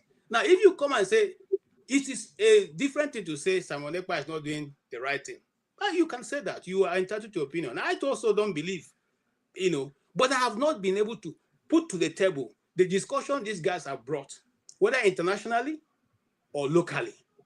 These discussions must be held, whether you agree with their method or not. You see, it's just a question of time. It will get to everybody. Your children will enjoy it. Me too, I enjoy it. My father enjoyed it. He's no longer here now. He's with the Lord. I am over 50. I'm enjoying it. Okay? My children will enjoy it unless I discuss it. Because the things you do not deal with in your time, during your children's time, they become monster. They become, then on the third generation, it becomes a principality that will follow you. So what are we simply saying? If the guy is not using the right method, it's okay. Let us put forward a method that can work for everybody. The same thing they were saying. Nnamdi Kanu is not, he's too rash, he's too this, he's too that. If I would clap, they were offering all kinds of solutions until Nnamdi Kanu was incarcerated. Every other person have been bringing their beautiful Harvard, structured argument. We didn't see them again. They all disappeared until this boy, Simon Ekpa, came to the scene. Then the machinery rose again. The thing that even makes me so frightened is the fact that certain individuals in the East are celebrating. What are you celebrating? But what has it got to do with what he does with the money? Hold your fire. You have your time. You think that anytime it comes to the nitty-gritty, you'll be spared? If you want to ask, go find out. My uncle came back from the north when the war started. Okay? They didn't say, oh, you are Alhaji, you live in Jos, you are one of us, remain here. No, if not for what he knew, he would have died in the north. So what am I simply saying? If he come, we don't need to go far to even look at the example. Right here in Lagos, just the last election, everybody was fair and beautiful was called Inyamri, you are Iboni, Omo Ibo. So whether you like it or not, you can play ostrich, you can do whatever. I'm not advocating for violence in the first place. But if you say you have a better process of achieving, for us to sit down, nobody, and Thank you, KJ. Hold on, 1 minute. This is my last point. All right. Nobody's Okay, advocating for a breakup of of Nigeria. But there are countries like Estonia. There are countries that are more than 2 million, that are less than 2 million people. They are existing. The world have not swallowed them up. They are still living, and they're living a better standard of those of us who are living in 230 countries. Let's get off this nonsense. Thank you. Okay. KJ, thank you for that. The point eccentrically raised, you see, I think I've made this argument before that to gain sympathy, people have to develop their region to ever gain sympathy, either world sympathy or this and that. And Simon Ekpa has raised quite a lot of money. So the question is, has he put back this money into the people he claimed? This is not the entire Nigeria. We know Nigeria is corrupt. We can't argue that. We're not here to argue that. Has he put back, based on what eccentrically raised, has he put it back to help his own people? Fofana, the floor is yours. You got 3 minutes. No, Thank can you. I just one more? Let me put that, and I will after No, that, I'll no. speak no more, please. Just 1 minute. Look, in my primary school, I contributed 1 kobo to South Africa in liberation. I sitting here, and it's not. I mean, my primary school was in the 80 toward the end of 80s. Okay, now did South Africa use it? The ANC used it to develop South Africa. They put it in the struggle. So when we say has he put on what platform is going to put it back? On what platform is it going? Is it the same platform on which now they are being attacked every day? That they are even formed, groups and giving them different names. Okay. KJ is frozen, so I think some things are conspired against it. Fofana, the floor is yours. 3 minutes. Yeah, that was a straightforward question about money, and they want to bamboozle our people. See, in terms of this matter, it's very simple. It's not about being rejoicing that some other person, some other Nigerian is in jail. I value every Nigerian person's hair, and not to mention their life. But if somebody is causing problem within the communities, you have to call that person out. And I think we as a people have lost track of what truly matters. What truly matters are our people on the ground, whether they have a chance to survive, whether your children have a chance to survive. And why do we pretend? We watch TV every day. We see what is going on in the world. We pretend as if we don't see it. As if that is not going to come to haunt us someday. When Oyibo came and took everything from us, did they announce it for us? They were there until they found their way into our lands. They didn't know, but now they know we are there. They came and they left for a bit. What makes you think they are not going to come back? America that you see today, they came and they left for a bit. America that you see today, the native Indians, they didn't become a tiny population. I think about 2 to 3% of the population now overnight. They had progressive period where they had good relationship with the white people. Then when the white people get stronger, they come and take the rest. They come and take more. Every time they get stronger, they take more. You look at Israel now. Israel is taking more land. This is how it works in life. You get weaker, you pay. Make no mistake, you will pay. If you think what I'm saying here, I'm just a man mounting up, you will pay, you like it or not. If you keep playing this game you're playing, the consequences will come and you don't control anything. Whether it's Igbo land, Southwest, Northwest, all of them, you will lose it all. And you've lost it all before. God gave you a second chance that he didn't give the Native Americans, that he didn't give the Australians or the New Zealanders. They gave you another chance. And you want to squander it fighting all these petty fights. When you watch TV every day, you see people launching missiles that can separate in the middle of the air. Hypersonic missile, the one that Russia fired yesterday, was 11 times the speed of sound. And you want to be playing this game of slaughtering your own people left and right, when you should be educating them and kitting them up with technology. When you should be fighting to build. You want to fight your own. It's not going to get you anywhere. What you are fighting for, you're not going to get it anyway. You don't even own it now. I don't know. This is madness, a form of madness. You don't control it now. What you should be fighting for is taking it back from people that took it from you. Find a way. Find the people that you are going to work with around this world, because those people are big. Those people they are numbering in the billions. They are not small 30 million people in Nigeria here and there. No, they are in the billions. And You're not going to separate the North from the South. They're not going to agree, make you go your own way. You're just wasting time, giving those people enough time to come back and finish the job. Because if I was them, I would do the same thing. No, nobody gives anybody free lunch in this world. Because if they can feed their people with more money, they will do it. And you know it. You are going to do the same too. If you get the chance, if you get the power, you are going to do the same thing. And they are going to do it to you. If we carry on like this is a warning. We have to wake up. We face a serious threat out there. If we keep playing this game, we are going to lose everything that we've got. Thank you. Thank you. Before I go to man of prestige, hold on. There are two people that just joined. Chinoze Ndubisi and Mr. OT. So, KJ, your system froze, so we couldn't hear you anymore. So, please, gentlemen, I beg your indulgence. I'll go to Chinoze and OT because every one of us has spoken. Then I'll come back to man of prestige. Eccentric case, you'll be the one to speak last because you raise the issue up. So, okay, it's left. Oh, it's there. It's a righteous man that left. So, Chinoze, the floor is yours. I'll give you 5 minutes, please. The time is yours. The floor is yours for 5 minutes. I thought it's my turn. No. Hold on. You spoke. I just want those who have not spoken before to speak, please. I just want those who have not spoken. Chinoze, the floor is yours. I greet the house. Good evening, everybody. All protocol exists. I stand on it. My name is Chinoze Ndubisi. I'm from Anambra State. In Anambra, I'm from Ehiala. That is where I'm from, in Anambra State. I have worked as a commander of a 2 group in Anambra and in the state. I have worked as overall commander of Ehiala Vigilante. I have also worked as a member in Anambra State Vigilante. I left Nigeria in 2022, precisely November 15.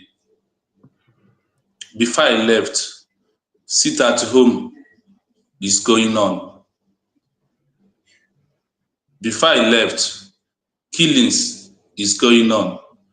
I could have died in the hands of Nigeria Army, where I am on a duty for Nigeria and the so-called Anambra State. I could have died on a day that we are on patrolling, that our DPO asked us to join them on task force patrolling. For me to come out from my house to get to Ehiala roundabout could have been where I could have met my death in the hands of Nigeria Army, because of we are coming with Sienna. Why I mention my name fully and from where, for those who are listening in the southeast to know who is talking. They know me as Hitler. That is how they know me when I was in duty in Anambra State, when he had local government.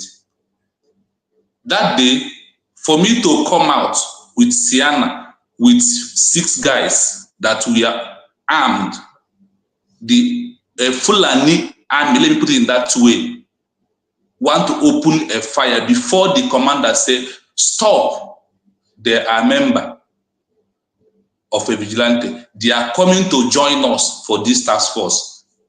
They show that we are going on it. Even that the commander in Ehiara quickly recognized us, these guys could have just wasted me that particular day.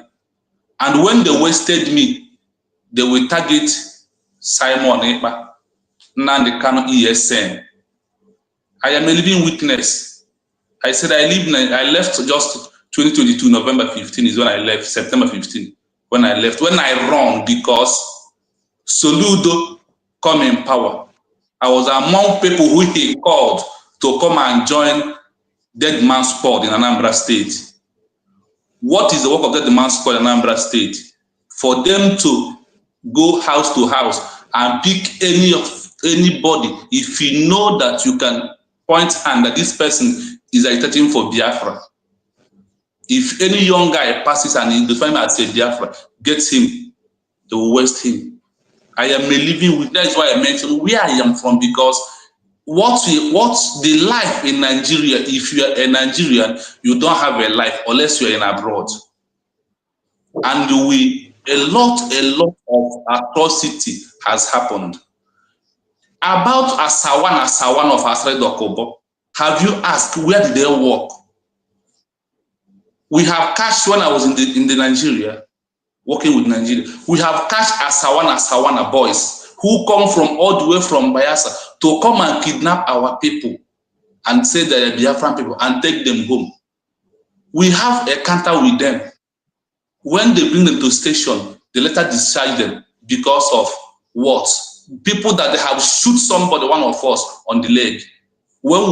Finally, when we catch them and bring them to station, they later free all of them. But if any Igbo young man catches with a flag, they will take him. Either if you are in Anambra, if you have anybody missing, because I have worked with them, then they will take you from Anambra down to Bayelsa prison, so nobody can locate you. And this is a country that we all of us who sit on a powder of gun bullets, and we are talking about Simon. Let me come back to Simon. If nobody has used Biafra government in exile to get Biafra, somebody will use the other alternative that did not, if plan A did not work for me, plan C work for the other person. If Simon decided that the way he will get his own freedom by maintaining what Ojukwu said that the Biafra he fought for and fell will come from diaspora. And that is what Ojukwu said. And before Ojukwu died, we know that he last week is Ojukwu last wishes is what? Let my people go where? Go to Biafra. For all of us who assisted here have never raised one opinion on how to stop what is happening in Southeast. For IGP camp, if not for Nnamdi Kanu and Simon Ekpa, by now we could have no longer have a family. Thank you. I rest my case. Thank you very much. You made a very strong allegation in respect to the Asawanas from Bayelsa State, which I am from, which I'm very much aware. What evidence do you have? Because you said they came to kidnap the IPOB people from Bayelsa State. What evidence do you have to support that, please? It's just a hearsay? No, I said that we are on a duty. And the way they are normally come, they come with Venza, or they come with Venza and 3 helos. This is how they entered. When we have this counter between, for those who are in Anambra, you will know where they call between Ebuoma in Imo State and the Anambra Government University. When they come out, we approach them because I am working with a DPO under him. So we met them. And when we start interrogating them, who are you? Who give you Sienna? The whole young boys. We will open the motor. Now, AK-47 and pump action. That is why we have to drag them from there to area command Oka and let us free all of them. When we find, what are you here for? They said that they are sending them to get those who are fighting against Nigeria, those who call themselves the Biafra people. That's why I said, my name is Chinon Sondubisi. I'm from Anambra. I worked for confined 5 years as a commander of a vigilante. I'll take that as an allegation. Is among those who kill people in Biafra land. Okay, I'll take that as an allegation. Okay, we're not going to spread that propaganda on this platform.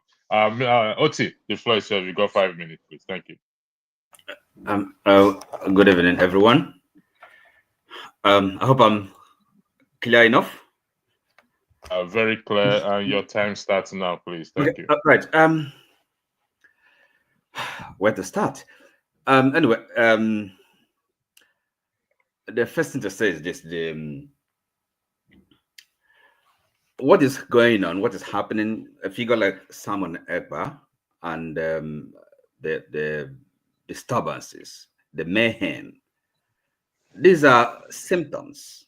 Okay, symptomatic of a failed system, and Okay, of course, we're talking about the Southeast.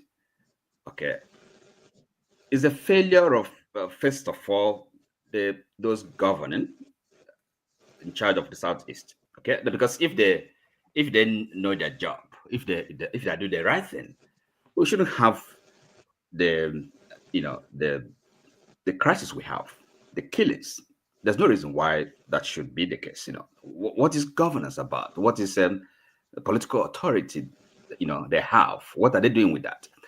And also the people. Another set of people to blame is well, again, focusing on the First East. Those of us that KJ here, myself, and every other Igbo person, we are to blame. And because it's our failure, that is what gives rise to Simon Ekpa and his followers. So now the thing is this: a national liberation struggle or movement or whatever you want to call it is everybody, any nation, any group of people are entitled to that. That shouldn't be a problem. So from what NDBC is saying here, you just ask yourself, for a governor of a state, and I mean, if what he's saying is correct, if what he said, that the governor should be hunting young men and young women, identifying as Biafrans, kind of agitating for Biafra. That is their right. That is, they should be protected. It's a conversation that ought to be had. So why should any legitimate authority be against that? Okay. So again, that goes back to what I said is our problem. What is going on is symptomatic of a failed system. Now, okay, let me talk about, we're talking about money, people who are donating money. Well, I don't know why anybody should really be concerned about that. So this money, I have not contributed a penny to it. And if I have not made any contribution, why should I be asking questions about what that money is used for? It's, Simon Ekpa and his, followers, they're not in government. They're not any constituted authority. They don't have any responsibility, except those they choose to carry. Okay? So, in terms of, as I said, is Nigeria as a country, and then they think Biafra is that problem. No, they're making a mistake. As I said, not just the Easterners, the Igbos, the Biafrans, whatever you want to call them, every other group of people, every other nation in Nigeria is well entitled to ask for some form of, if like, political and cultural expression and nationality, not necessarily independence, full independence, or political sovereignty. Okay, but nothing stops them from going as far as that. So, and forefathers, it's just very much like you. Okay, this thing about people are gonna, yes, there's a risk in the world. It's out there. We know that.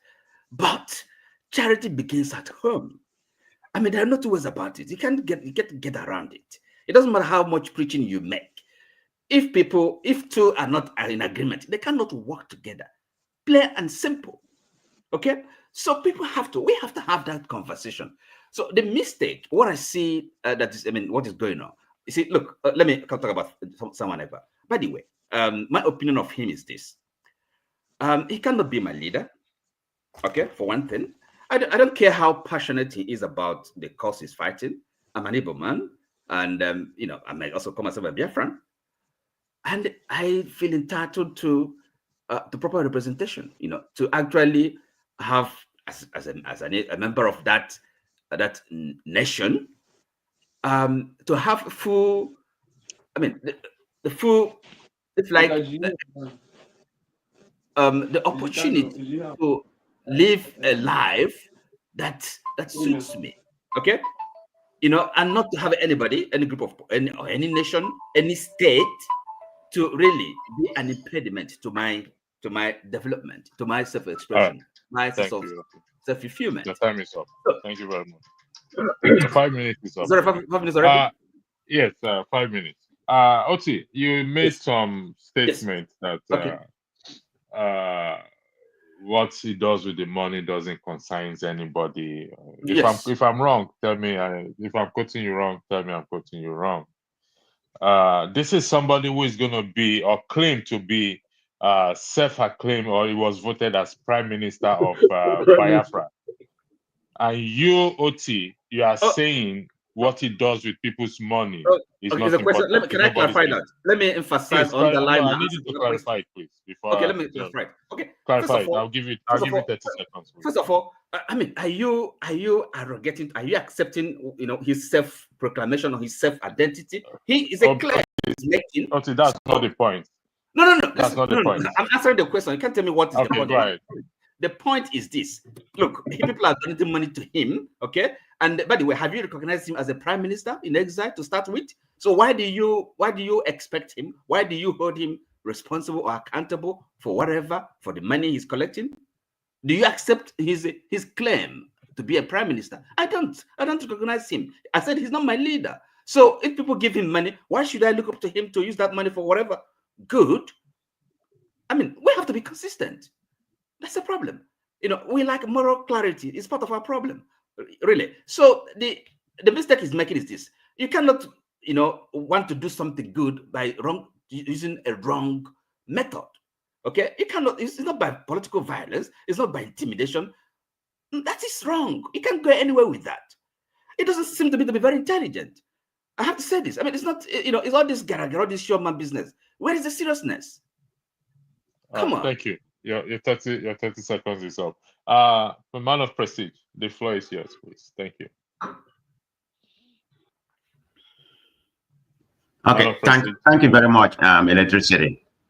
Before I proceed, my brother Chin is here and to be said, I empathize with what you went through. I have no jurisdiction to to doubt what you said. That's what you went through.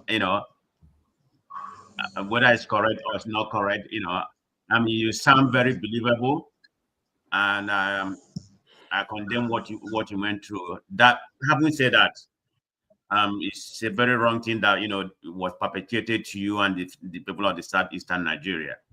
So the question here is that what is Simon Ekpa doing with the money that he has been raising? Because if you go to the platform, which I have been, but I've never comment. Like I said, I made a little bit of comment a long time ago. I was banned, so I never really cared to comment. But they raise money quite frequently, so I don't know the amount he has raised. But having said that, so in my own opinion, it has to be two things. Neither he's using the money, affording the money for his own benefit, or he's using it to buy gun that is killing my, that's perpetuating the killing of my people. I mean, that's the only two theory I can come up with. I have no fight to back up, but in my own opinion, that's how I see it. I have an idea of what he's doing with the money. I have an idea. Hi, are you a member? Chinese, can you please, man of prestige, if you are using your time to interact with him, that's fine. But once it's 5 minutes, it's 5 minutes. That's the way I can see it. I thought he's asking a question. Either be this or this. But if anybody has any other information, because I cannot father anywhere anything that he's doing with the money they're giving him. But that's beside the point. I think the issue I have in the visit is this sit at home. That is not it's a wrong method. That's not the right method. Because the sit at home has contributed the demise of my people in the Igbo land. I mean, nobody can come here and tell me that the sit at home has not contributed to the mayhem going on. I'm not going to say here and say that he's the only one perpetuating, whether the government or otherwise, is perpetuating some of it. But he's one of them. It's a wrong method. Okay? Because when he came here the last time, he sounded very arrogant and narcissistic. If you don't say what he wants, if you're a leader, if you're a true leader, like you said, he's not my leader. I mean, if you crown him your prime minister, I did not crown him my prime minister, okay? But there's nothing wrong with what he's agitating for. That's my point. I'm not against what he's agitating for. But the method by he's doing it, I mean, you are defeating the purpose. I mean, if you be calling for, you be sitting at home for, is it about 2 or 3 years right now, maybe 2 years at least. and nothing has happened. Why not change the method? I mean, every year he keep on promising you that Biafra is going to be actualized. To my own recollection, this is about the third or the fourth time. So the problem is that when you show me who you are for the first time, I believe you, whether you're a good person or you're a bad person. So he has shown me that he hasn't exemplified to be a good leader. Of course, to you, but not mine. Thank you very much. Thank you very much. I'm going to give. Let me contribute Hold on. and go. Do good. Yeah, do good. You're supposed to be the next, but hold on 1 second. Where is Chi? Okay, Dim Ozema is joining us from Nigeria. I'll give you the floor. You have 5 minutes, please. Thank you. Thank you. Yeah, Dim, Thank can you you. hear Thank us? you, brother. Yeah, the Thank floor is you. yours. Thank you. I hear you. Yes. As you see me now, I'm since over 2 weeks, you didn't see light in this country. See how all of you now, all of you now, they enjoy light there. But I use my Electricity, candle you're allowed to. So you you to see guys are me. using it to mock me. How long did you use the candle? No, I didn't mock you. I just on my candle to you to see my face. Dim, go ahead. He's only joking. He's from Nigeria too. He's in Nigeria too. He's Okay. only joking. I greet No, my everybody. brother, I'm not saying you are lying. I'm just saying electricity. They are mocking us. Each time they call me, each time I come to the platform, they say, "Oh, righteous man, no get light." I just say, these people are they using this thing to mock me? No, nobody's mocking you, righteous man. We're not mocking. No, Go ahead, no Dim. problem. That is the only thing what I want to contribute on this issue of Simon Ekpa and his arrest is not and let me clear some air. This sit at home, everybody are clamoring, sit at home is do this and that. Is people that benefit in sit at home that are clamoring. We are poor people that are living in Nigeria. We are not clamoring. What we need is good government. What will benefit us? What will make us, our children, as you see me now, as you see me, anytime I am praying, anytime my leg just enter any country, Europe country, nothing will make me come to Nigeria again. I will tell people, my people who live in Nigeria, sell my land, sell my property. I will not come there. If I die there, I die there. That is the only thing that I would think. Forget about all these people are complaining, sit at home. We need them. We need more than sit at home. We need more something we had, something we hit that this country. These people are leading us. Look at how I carry my candle. I light my candle. You are looking for me now. You want to see my face. But if you see, I see everybody's face here now, but I can't see my face because everywhere is dark. Heat can kill you. If you want to die. We need that sit at home. We need somebody like Simon Ekpa 100 times in this country. We need people we talk, they will hear. I'm reading today. I see where what is his name? I mean chief are celebrating. What are we celebrating? Simon Ekpa is in Finland. People is doing something in Nigeria. They are Nigeria. It can't feel your foot soldier cannot enter where the people they are doing something there. You are finding Simon Ekpa who is in Finland. Your soldier cannot reach where men's there. How many they cannot. What all these soldiers you are bringing in this southeast? You cannot ask them, where did you see? How did the job go? How did the job goes? Please, what I am telling everybody here is, Simon Ekpa is not our problem. Our problem is bad government. Our problem is we need people will do something so that if you come here in Nigeria or you come here in Biafra, I will be proud. I cannot be proud of Nigeria. I have told people anything will make me enter any type of Europe, even if not the one where people know they go, I go. I go read. If I read there, nothing go carry me come Nigeria again. Nigeria is a pure, that is hellfire. Nigeria is a hellfire. Nigeria is not a country. It's a hellfire. Everybody like this my brother now. They tell me say he get hotel from in Owerri State. How many people they enter there? How many people? Is it not some people who gather some small money will enter there? Poor person can he afford the money to enter a hotel?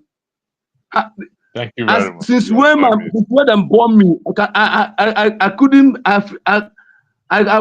can't. Now local hotel. Now no fit enter big hotel. Now who give me the money? Who dash monkey? Thank you everybody. Please. May God answer your Somebody prayer. is not our problem. Oh. Okay, all right, thank you. Do good. The floor is yours, please. Thank you very much. Yeah, thank you all. Let me just conclude because I want to go back to work. We've raised a lot of points here. Like I always say, let me borrow the words from another guy I call Mayegun. And the word is this: break it up to save life. We can all pretend here as if we're Nigerians, we don't like ourselves. Let us be honest. Electricity, I speak Yoruba fluently. It was more like I was born in Yoruba land. Okay, sorry, I paused your time. Sorry, I paused your time. Thank you. For the record, I'm not Yoruba. I speak fluently. I'm from Bayelsa State. Okay. Just for the record. Thank you very much. The floor is back. Oh, sorry about that. No offense. Sorry about that. All right. So, like I was saying, we should stop this pretense. We don't like ourselves. Let's be honest. The only reason why it's kind of died down now until this Simon Ekpa things came up was because of Chidima additional or whatever something. Do you know when that guy was going through that thing, another people who call themselves the Yoruba Ronukus, they were colliding with South Africans to bash this girl. Now that she's finally won, all of them, as usual, they played conspiracy of silence. So we can pretend, we can run away. We can all live abroad and think, and our children, and think we are just, I don't know, we are just destroying our generation. I'm a proponent of. I used to be a proponent of that Nigeria because of my diversity. I was able to, but with the people that have captured power now, my brother, like Mayagu will say, break it up and save lives. We can, like I said, we can pretend all what you like. And now coming back home to Southeast, those my Igbo brothers that are saying sit at home or it's not a problem. I came back home since 2011 and I set up a business so that I can, because I believe that if you can have more hands working, there'll be less crime, I can tell you for the past almost 2 years now, I can't tell you I'm making headway in the business. I'm not making profit, but I don't mind. I don't want to close it down.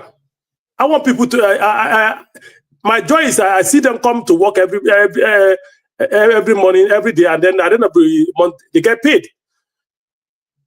But in the system where the government, just ask me, I remember when we were in primary 5 or was in, They taught us 5 basic things of life. I remember shelter, water, roads, education, and electricity. Which one has Nigeria provided? None. You will provide your own borehole. You use sumo electricity to pump your sumo. These people will, electricity people will come and be billing you on ridiculous bills. And at the end of the day, all these things you are doing it just to sustain your business and pay your workers. The country is not working, and believe me, it can never work. It has never worked, and it can never work. Let us break it up.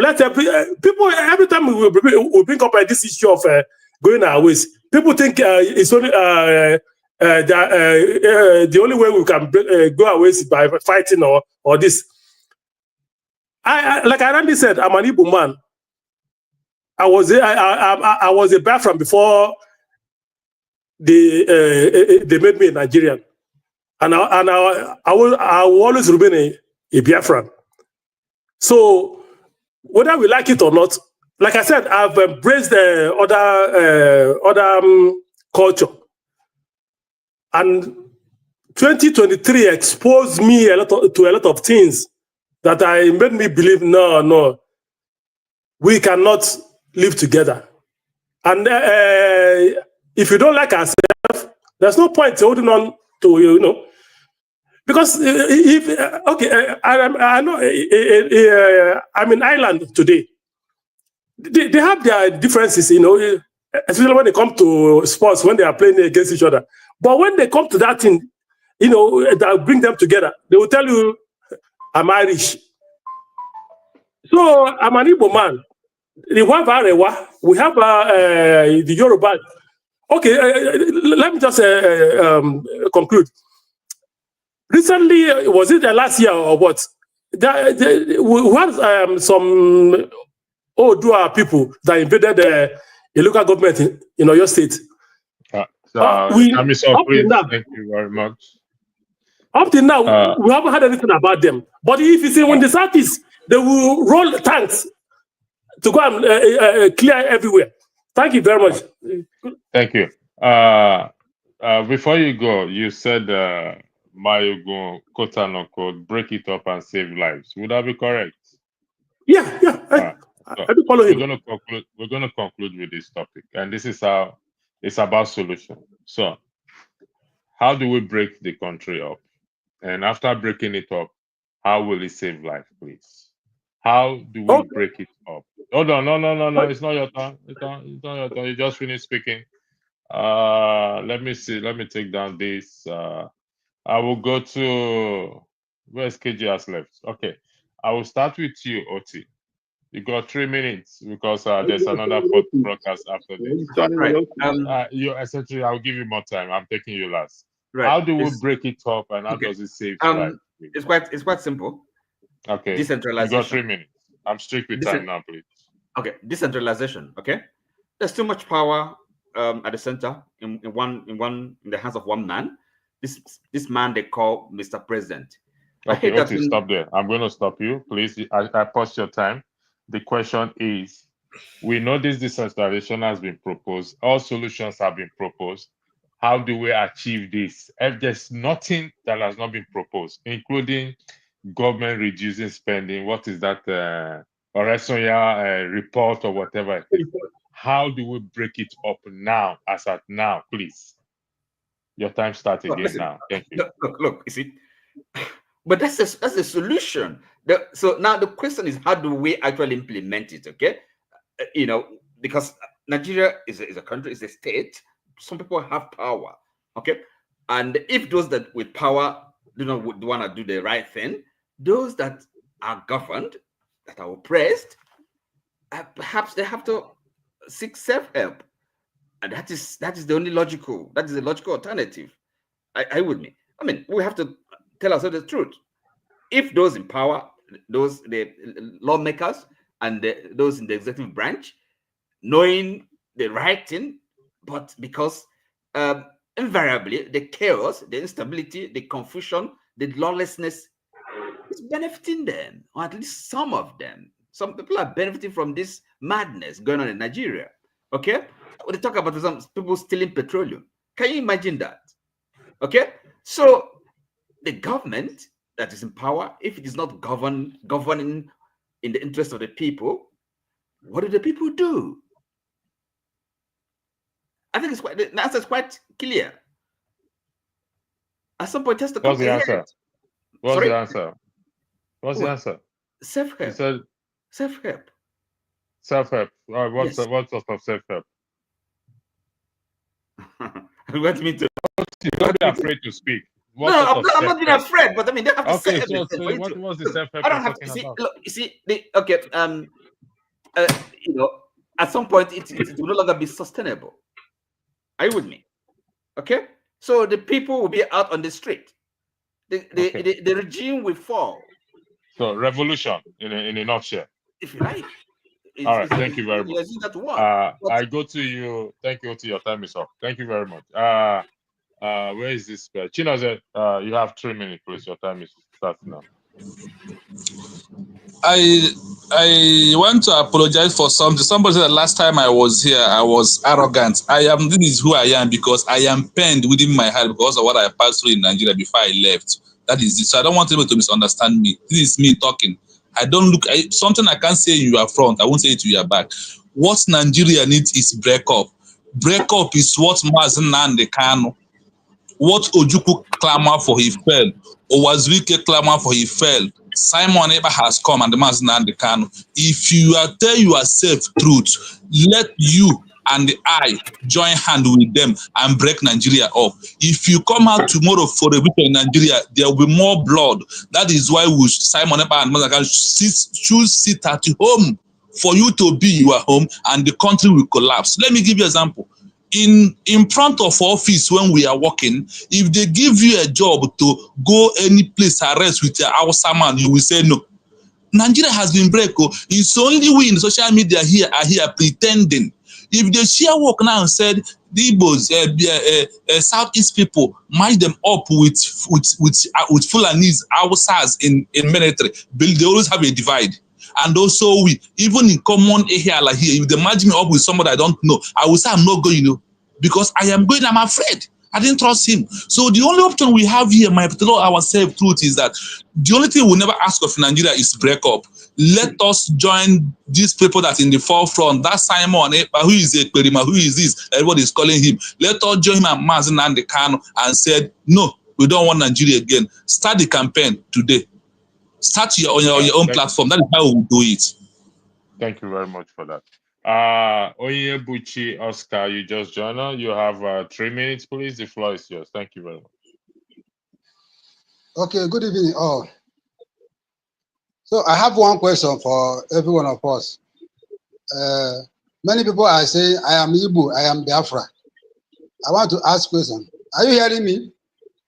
Yes, sir, we're hearing you. Ask your question. We Okay. have I'm an Igbo man. I'm an Igbo man from Anambra State. India will precise you. So what did Igbo want? That is, who can answer the question? What did Igbos want in this country, even in their life? Equality. Can somebody answer me? Equality. I can answer it. Okay, just one word. Righteous myself, equality. Oti, what do you have to say? Fair play. One word, please. Fair play. Level playing field. Fair, level playing field. Does that answer satisfy you, or you want something else? No, I don't believe that. If you see me, you can see I'm using one of my phone to show my face. Okay. We are so let's say that each Nigerian is tired of this country. Igbo people want to go. Let us go. Before election 2023, they were saying B2B. Most of us here supported B2B. But all I know is that Igbo man cannot rule this country. Let them allow us to go. Let us support Simon Ekpa. When Nnamdi Kanu was doing this thing, they were against him. Now he's in Dodge now, DSS now. Everybody is calling him angel, condemning Simon. Let me tell you people, Simon is not the one killing people in the southeast. There is one woman I watched in on YouTube also. The woman was saying that they have made every inquiry and find out that it's Nigerian government, Nigerian army, and are starting to occupy people, that there are people that are killing Igbos. And they are using it against Simon. Electricity. We want to go. Let them allow us to go. If Igbo continue in this country, Igbo cannot rule this country. Believe it or not. Please. No, Igbo man can rule this country. Believe it or not. All right. Thank you. Oti, no, you can. Thank you very much. Ask me a question, please. No, hold on, Oti, we don't have much time. There's another podcast coming up. So, Eccentric, I will give you the floor. Please go ahead.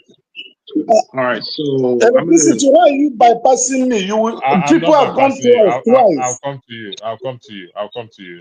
Righteous. Okay, Eccentric, hold on 1 second. Righteous man, you got 3 minutes. Go ahead. Yeah, Eccentric, please, there are some statements you made that are not right, because I live in Nigeria and I travel across the board. You see, the military checkpoint did not start because of IPOB. Okay? They used to take cars for me from Lagos to Port Harcourt and Akwa Ibom. It's not something of today. The road to the east had been militarized and it had become a money-making venture for those in uniform, not because of IPOB. It has been there for long. So get your statistics well. Number two, in the course of freedom fighting, any money raised there is not used for the developmental project of the people. That is not the vision. Whoever that is a freedom fighter does not go to build school in the village. They use that money purposefully to execute their plan, because you are asking what is he using the money for. If you read books, How We Conquered, you will see it there. Nobody has ever been a freedom fighter that used the resources to build schools or hospitals. It's not a political party. It's not a charity organization. They are freedom fighters. Then coming to the solution to Nigeria. The solution to Nigeria is restructuring. Nigeria must be restructured. If Nigeria is not restructured, in 50 years to come, children that we have today will face worse than what we are facing today. There is no equality in Nigeria. Things are not done based on merriment, based on your qualification. Tribalism and religion have destroyed the fabric of the society called Nigeria. If you watch Arise Network this night, the man that appeared there was, I think, he's the Secretary General of the Arewa Consultative Forum. Everything he was saying was for the benefit of the North, The anchor person now asks him, are you only interested in what happens to the North and the rest of Nigerians should perish? That is a political leader. That is a religious leader. So all this one we talk here, trying to make sure that we buttercoat everything, Nigeria should be good. These people at the helm of affairs are not interested.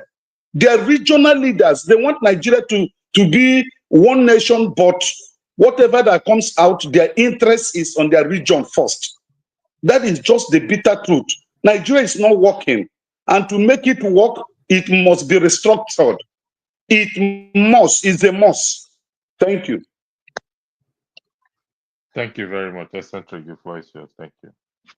Okay, so let's see here. All right. So the military checkpoints in the east, right? It wasn't as rampant as it is right now, right? The reason is because of the insurgency, right?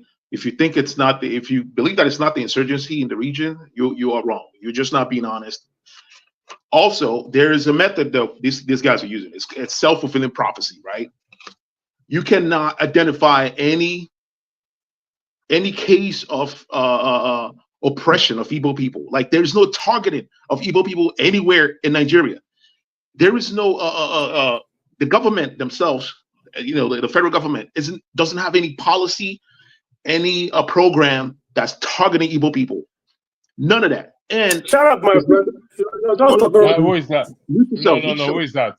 Who said shut up? I'm sorry. He's doing good. I'm sorry about that, but the guy is so, Okay. you know. No. No, Don't do he, that. he, man. No, it's an it has insult on me. no, it's not. Listen, if you take it an insult, you don't tell him to shut up, please. You've been doing good, very well. You had Please, your time. apology accepted. Eccentric. Go ahead. You had your time. Anyways, so we have a system of government where all states have a government. All states have a government structure, right? And they have budgets. You know, what are all the states in the East, what are they doing to better the region? What programs are they doing to better the region? What social programs do they have to mitigate the effects of inflation in the region? Guess who are the governors in Igbo land? Igbo people. It's our people that are governors. They are governing. They are, you know, they are taking care of all the governmental parastatals, right? They get the fund from the federal government. You know, they pay taxes. They do all that. They get money for projects. They're not doing those projects. And you think somehow if you separate from Nigeria, you're gonna just Nigeria, Igbo land will turn into a la la land. That's not true. You know, the problem I have with IPOB is they don't have any concise goal. They don't know what they're fighting for.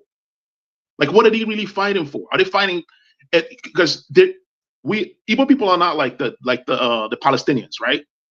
We are not like East Ukrainians. There is no targeting. There's no federal government targeting of Igbo people that you can point at and say, hey, look, this is why we need to get out of here. These guys are targeting us. They have policies that are anti-Igbo policies. You know, there are no anti-Igbo policies in Nigeria that I know of. What's it's wrong. You are not saying the truth. Your speeches are hateful. Stop that. Listen, righteous man. I don't know what do you're that, saying. please. I'm sorry. Let him answer. You don't know what you're saying. There's no program, no federal you can point at. You cannot point at any program, the federal government program that's targeting Igbo people. None of that. Sorry, are you aware? Don't be offended. No, it's my turn. Just hold on. Wait. Some of us say something about fair play and equality, right? First of all, when you say stuff like equality it's an abstract term. Equality on what? In governance, right? If you say equality in governance, you're gonna elect an Igbo elite that's gonna go in there and govern Nigeria, enrich himself. We've seen that before, and he's not gonna do anything for the region. We've seen that before, right? This is the same problem IPOB has, right? They get all this money, they get their millions. They don't have any social programs, and the reason why you have a social program if you're fighting for separation. Are you contributing money for IPOB? The reason why you have social programs and you We are having social programs. We are having it. It's not about speaking grammar, my brother. It's not about grammar. Mute yourself, man. Mute yourself. You need to have a social program. The reason why you want to have a social program is you want to make a point, right? There are ways you can go about this. It's not about fighting the government. You can't fight the government. You don't have any helicopters. You don't have any eccentric. Have you been to Africa? Eccentric cast. Have you been to Africa? Listen, just pay attention. Have you? I asked him that the last time. Have you been to Africa? So answer him now. Growing white man's land, and you are just growing grass. Yeah. Show some humility. Show some humility. Are you aware that Samu Bakwe collected money? Samu Bakwe collected money from citizens when the federal government of the day did not contribute a funding for an airport. Are you aware of that? You are just here, you don't know what you are saying. You don't know what you are saying. Who told you that the governors are not trying their best to make sure they have sustainable projects? Who told you that? I disagree with you on that. Sorry. Eccentric man. This eccentric man doesn't have statistics to buy whatever he's saying up. He's just saying things that have no bearing. Gentlemen, hold on one second. When every one of you were speaking, Eccentric did not interject you, and I don't think it's fair on him because I asked him to hold on several times, and I don't think it's fair on him. He did not interject any one of you. You can disagree with what he says. You have your time to disagree. we might Okay, forget to say something. And no. Get it's a pen. Listen, don't do this. conversation. Listen, Sorry. get a pen and a paper. You see, I have But he pen has and a spoken paper. more than 10 minutes now. Yeah, He but has I taken give more him more time. time. Yeah, I told him I'll give him more time, so I'm being fair here. Okay, Electricity, all right. you are being partial on this stage No. today. You have allocated more time to this guy because Honestly, you are being partial on this. You are being partial, electricity. You are being partial. Please bring him back. You removed him twice. It's not And I think you are biased. You are Bring him biased. back. Okay, you two are going out. Great. Now, listen, let this be very clear. The moderator he can decide to give somebody 30 minutes. He's moderating it. If he feels the view is what he wants people to hear, it's okay. So let's not call him being biased. What is he biased for? Did he tell you he's going to... No, we're not joking. We're joking. Instead of you people to be calming my heart Listen, because my because it's very girlfriend important. just broke my heart because of this podcast now. I'm sitting there feeling my heart now. This is what When it you is. come here, please They cannot throw you out of the. listen to the moderator and follow what he's moderating. If you feel that I mean, there's no time allocation here. Listen to him, doesn't allocate the time. If he say he wants you to speak for 1 minute, that's it. Please, let's control ourselves.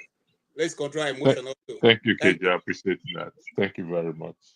All right, so look, gentlemen, let's be honest with ourselves. First of all, I would like to thank every one of you for being here today.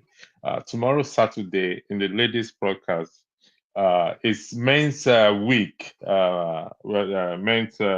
International Men's Week this week. So we'll be dealing with men's issues or issues that relate that concerns men tomorrow. Our ladies will be moderating and taking this podcast. They will touch the nitty-gritty of men. For further, don't miss it because some of the things will concerns you as well in tomorrow's men's International Men's Day. So the focus will be on forefather tomorrow. So forefather, make sure you don't miss it. So I would like to thank every one of us. By and large, we all want the same thing. Is that Biafra? That's my point, though. Like, Hold on one second. I said you got your creative problem here. So You don't start again, though. Calm down. Learn how to be coming down. So, okay, you know what? We got 8 minutes, and I'm going to leave the floor for 8 minutes for anybody that wants to speak and challenge each other. 8 minutes, and let's see. How do they? KJ, help me. How did they say the things? That's what they say. I want to say one thing about what Simon Ekpa is doing with that money. That is the only I want to say. Talk about. Go ahead. One word. It will be chaotic, though. It will be chaos. Go ahead. Chaos. Who wants to the number one Obona in 2003, Simon shared palliative, and the so bring 10 people that they send 100,000. That time he declares it at home that lasted for 2 weeks. It's from this month that people are donating. Is where even I here, he send 100,000 to my family. I bring 10 people that they send 100,000. Who send that money is Madam Azoka, who has left the government of Biafra SI for now. Then also, he's also building a space or a app that where Biafran people can have their own YouTube, their own Facebook, their own WhatsApp, which if not for this that he's in for 2 weeks, he could have announced, he have brought it out on Saturday, tomorrow, before he's inside. So these are things he use the money to do on social media. December 2nd, it is alleged that Simon Hold on. It is alleged that Simon Ekpa will declare. I don't know what he's going to declare. So I will give the floor to KJ to tell us what Simon Ekpa is going to declare on December 2nd. KJ, the floor is yours, please. What do you think he will be declaring? I probably will be running a podcast on that today. So okay, we tell the truth. I don't know why you're asking me to say what's going to declare because I'm not in the same camp, with him. But you see, like I always say here, I don't criticize somebody for what I cannot do. That's the truth. The first time I said here, you see, it's not easy. My village, I think if you count the whole of my village, where if we are too many, maybe 1,000 families, I can't tell them to stay at home and not go to work one day and they will agree. They will not agree, even though they know me and my family is well respected. So for the person who has that ability to say, don't do this, and people willingly agree, whether we say they are being forcefully staying at home or not, such a person have something I don't know. Okay, and that's the reason why in the first place I chose to listen to Nnamdi Kanu, because I have never heard it before. The whole one individual, the whole politician in the South is afraid of. And then somebody was saying a centricist, okay, whatever. Sorry, I'm mutilating your name, but it's eccentric. Oh, yeah, eccentric. You were saying that why is the Igbo politicians? The reason I want to answer you, my brother, very few Igbo politicians have been elected by their people. Let me tell you what the Igbo politicians do. They go to those in power. Most of this power is from the north. They go and they make promises to those people. Those people now help them to get into power. The last example of this same thing, which I've played over the years, is the present governor of Imo State, who came fourth, but eventually became first. In fact, the votes he had wasn't even enough for him to be governor. The Supreme Court manufactured votes and put in his own listing. And I can still remember judgment is on the internet. You can go check it out. INEC said, sir, this vote you are adding is not from us. They said, don't worry, we know where I got it from. That's how he became governor till today. Now, since the advent of the Southeast, as the case may be, after the war, it's just very few people. There have been people who were chosen by their people and they have been able to distinguish themselves. If you go to the East, majority of what is put there is by those governors. Every other one are chop. Then you ask, what are the Igbos doing? It seems to me that you're not an Igbo guy. Because if you are an Igbo guy, you will know that the Igbo communities have existed long time ago from community development. Is there anybody who is Igbo here who is not paying community development in his community? Is there any one of you that every year you don't pay, you don't send something back as community development? No, there's none. The electricity in my village, it is the village people that built it.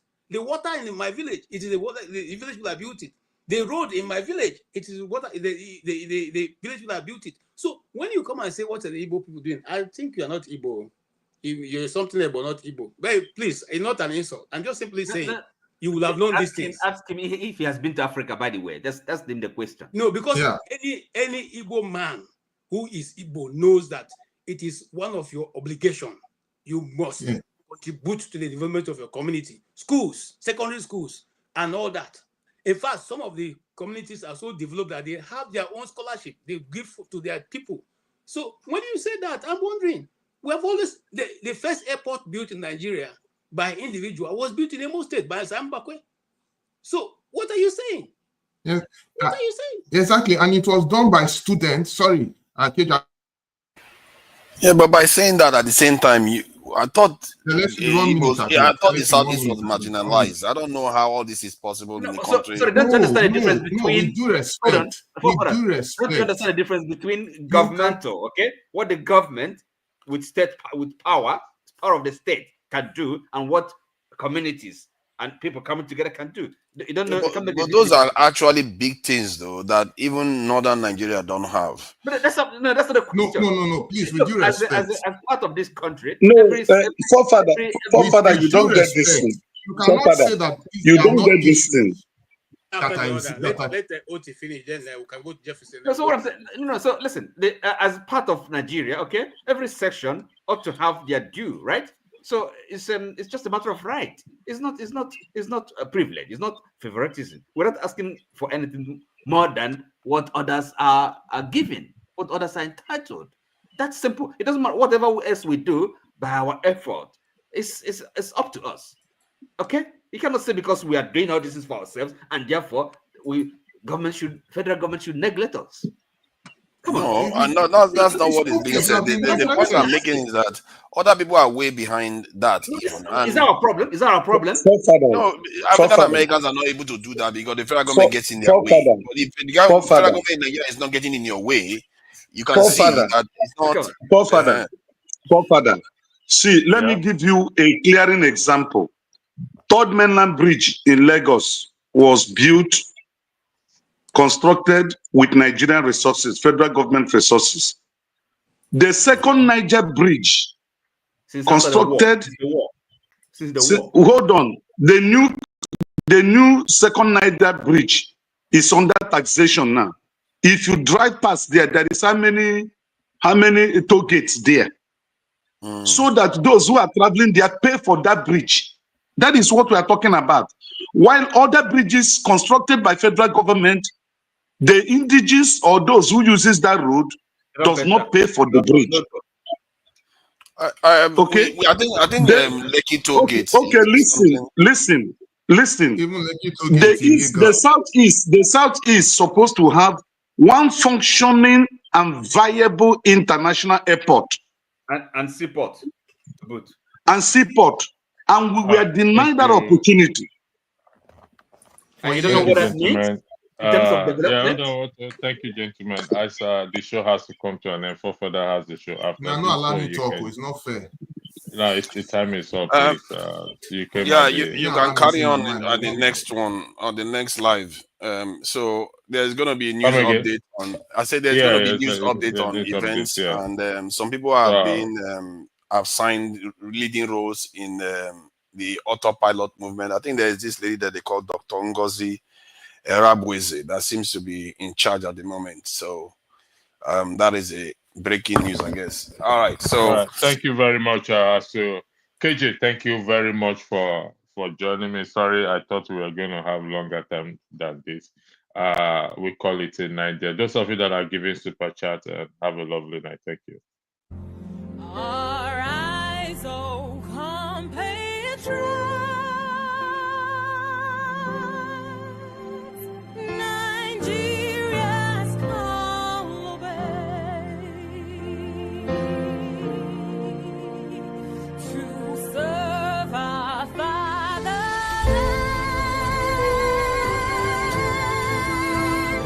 with love and strength and faith.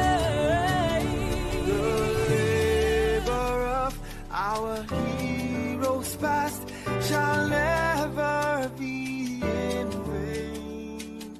To serve with heart and might, one nation bound in freedom, peace and unity. Hey, that's so. Oh yeah. Arise, O compatriots, Nigeria call obey, to serve our fatherland with love and strength and faith. The labor of our heroes past shall never be in vain. To serve with heart and might, one nation bound in freedom. In freedom. In freedom. Peace and unity.